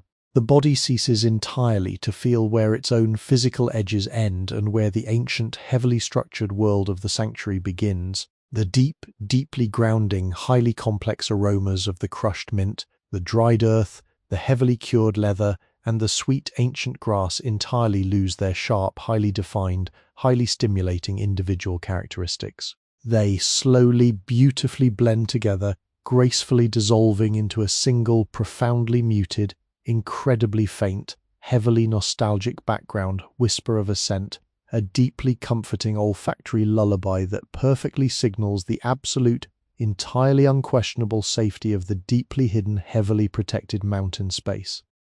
In this magnificent, profoundly deep, entirely suspended state of absolute sensory withdrawal, the highly observant mind finally, completely untethers itself from the rigid, highly demanding, deeply exhausting structures of waking logic and physical reality. The deeply philosophical thoughts concerning the profound nature of time, the immense weight of historical legacy, and the intricate, heavily mathematical geometry of the woven cosmos slowly, gracefully drift away, floating gently out of the immediate consciousness like perfectly weightless, entirely silent white feathers, completely lost in a vast, dark, bottomless canyon. There is absolutely nothing left to deeply analyze, entirely nothing left to meticulously preserve, and profoundly nothing left to physically hold on to.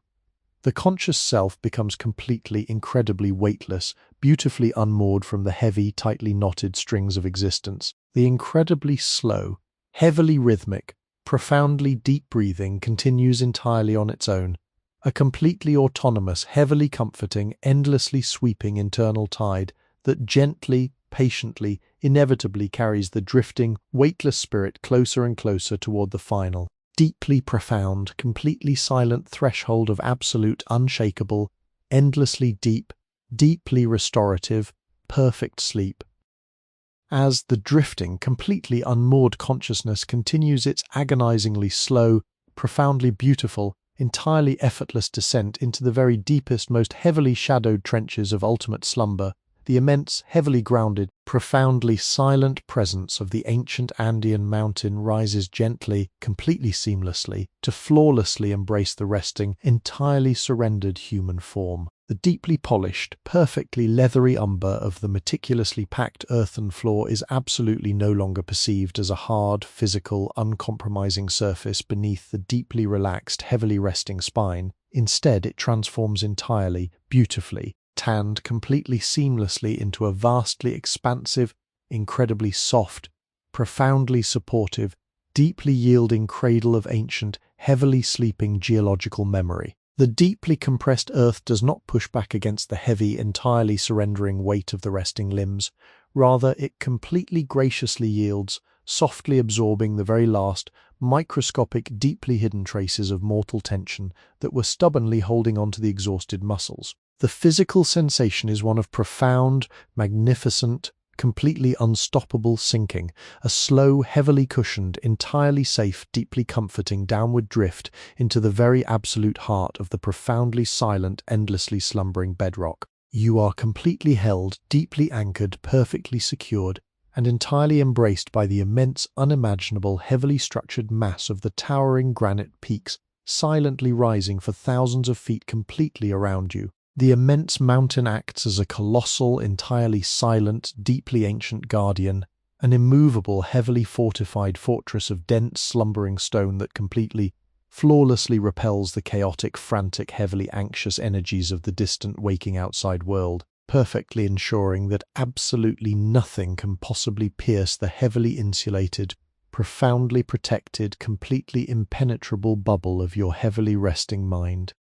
The deeply heavy, profoundly textured, completely absolute silence of the enclosed stone room has now fully matured into a magnificent, heavily physical, entirely undeniable presence.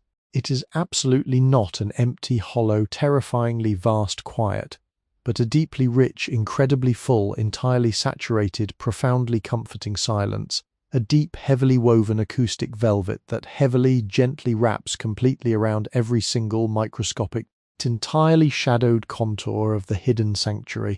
This profound silence is so completely pure, so deeply ancient, and so incredibly dense that you can almost physically feel it gently, softly pressing against your completely relaxed skin, a weightless, completely invisible, incredibly soft, deeply heavy blanket, woven entirely from the slow, eternal, perfectly frictionless passage of forgotten centuries. Within this spectacular, deeply heavy, perfectly undisturbed void of sound, the very last incredibly faint, deeply muffled, profoundly distant echo of the heavily beating heart slows down completely, entirely matching the immense geological, profoundly unhurried, entirely eternal pacing of the deeply buried foundation stones. Thump, followed by an immensely long, profoundly suspended, deeply beautiful, incredibly heavily stretched expanse of absolute, perfect nothingness. Thump. The vast empty space completely existing between each heavy, resonant, entirely isolated beat expands magnificently, stretching beautifully outward into an endless, deeply calm, entirely frictionless, profoundly peaceful eternity. Time itself has completely, finally ceased its relentless, highly demanding, fiercely forward-marching progress, pooling gently, quietly, perfectly still into a vast, entirely unmoving, incredibly dark, deeply restful, profoundly undisturbed subterranean lake. In the deeply surrounding, heavily shadowed, completely undisturbed perfection of the deeply quiet sanctuary, the magnificent, highly complex, entirely beautiful tools of ancient creation have also completely, entirely surrendered to the profound, heavy depths of the night-like absolute stillness. The vast, heavy, highly textured cascade of the meticulously suspended quipu hangs flawlessly straight, perfectly, completely unmoving in the heavily insulated, deeply still, completely dormant air. The hundreds of incredibly fine, tightly spun, profoundly colorful pendant cords, heavily laden with their beautifully ribbed, completely silent, immensely heavy mathematical knots, are completely, absolutely at rest, their deep, highly complex, profoundly vital histories perfectly preserved, safely and completely locked away in the deep, comforting, highly protective embrace of the velvety shadows. The beautifully smoothed, heavily polished, deeply ivory-colored llama bone rookie rests perfectly dormant, completely motionless upon the tight, completely unyielding, deeply silent strings of the resting backstrap loom. The tightly stretched warp threads themselves, which had hummed and vibrated so fiercely with the intense, deeply focused, highly physical energy of the morning's heavy labor, are now entirely, completely silent, heavily draped, deeply restful, profoundly devoid of any kinetic life. The heavy, deeply polished, profoundly dark chonta wood of the ancient drop spindle lies completely motionless upon its cold, perfectly smooth granite ledge, entirely, beautifully released from the highly twisting, fiercely spinning, deeply demanding, profoundly endless friction of the waking day. Every single incredibly microscopic, highly textured, deeply vital element of the stone room is profoundly united in a single, deeply beautiful, entirely unbroken, profoundly heavily resonant chorus of absolute, perfect, entirely undisturbed, immensely heavy rest. The deeply rhythmic, heavily sweeping, completely autonomous tide of the softly breathing lungs has now flawlessly achieved a state of absolute, microscopic, entirely beautiful, profoundly effortless perfection. It is completely automatic, deeply sweeping, requiring absolutely no conscious thought, no heavily focused direction, and no deeply demanding physical exertion. The incredibly slow, immensely gentle, highly measured drawing in of the heavily scented, perfectly cool, profoundly still air is a microscopic, profoundly soothing, entirely deeply beautiful whisper, a faint, incredibly delicate, beautifully rhythmic, profoundly highly textured hush that barely, completely microscopically disturbs the heavy, perfectly still, entirely dormant atmosphere resting directly, intimately above the heavily parted, entirely softened lips. The resulting exhalations are incredibly long, heavily drawn out, completely weightless, a slow, deeply relaxing, entirely beautiful surrender of the very last, microscopic, deeply hidden fragment of waking, highly focused energy, with absolutely every single beautifully slow, deeply rhythmic, profoundly heavy out-breath. The deeply resting, entirely formless mind drifts microscopically, beautifully further away from the physical, highly restrictive confines of the heavy, mortarless stone walls. It floats gently, entirely weightlessly upward, perfectly and seamlessly bypassing the thick, golden, heavily, tightly bound bundles of the sleeping ichu grass roof, drifting seamlessly, entirely silently, profoundly beautifully into the vast, incredibly dark, profoundly starlit, entirely endless expanse of the immense, heavily sweeping, high-altitude sky. You are absolutely no longer tethered to the heavy, physical, deeply demanding, profoundly exhausting demands of the waking earth. You are completely weightless, a deeply quiet, entirely formless, profoundly liberated fragment of pure, deeply resting, highly peaceful consciousness, drifting beautifully, incredibly slowly, entirely silently across the deeply dark, heavily jeweled, profoundly infinite canvas of the high Andean night. The incredibly bright, fiercely burning, deeply ancient stars of the vast southern hemisphere look down upon your deeply resting, completely surrendered form with a cold, pristine, entirely eternal, deeply comforting, profoundly heavily anchored benevolence. The vast, sweeping, heavily terraced, profoundly, wildly jagged valleys falling endlessly away far below are completely, entirely swallowed by the deep, protective, incredibly soft, highly textured, profoundly heavy blanket of the midnight, perfectly silent mist. There is absolutely, profoundly nowhere left to go, entirely nothing left to aggressively or deeply consciously achieve, and completely, profoundly nothing left to anxiously, heavily, entirely remember.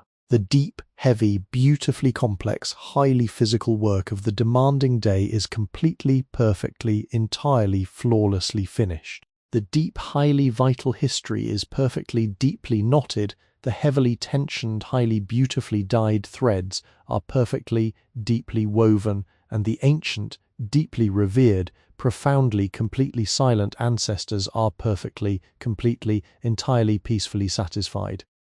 Surrender entirely, deeply, completely, profoundly, beautifully, to the heavy, incredibly soft, profoundly deep, completely unshakable, entirely irresistible pull of the perfect darkness. Allow the immense, heavily grounded, deeply ancient, profoundly absolute peace of the entirely silent, heavily sleeping granite mountains to wash completely, heavily, entirely over you, heavily, perfectly sealing your entirely exhausted, deeply resting mind in a spectacular, completely impenetrable, profoundly flawless vault of absolute, perfect, deeply restorative, entirely unbroken tranquility. The incredibly slow, heavily muffled, deeply rhythmic, entirely perfectly sweeping beating of your own deeply resting, heavily sleeping heart is now the absolutely only entirely perfect remaining reality.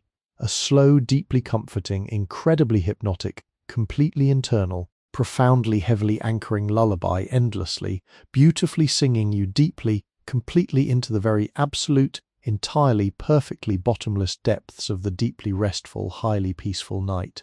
Drift deeply, sink heavily, rest completely, entirely, profoundly, perfectly.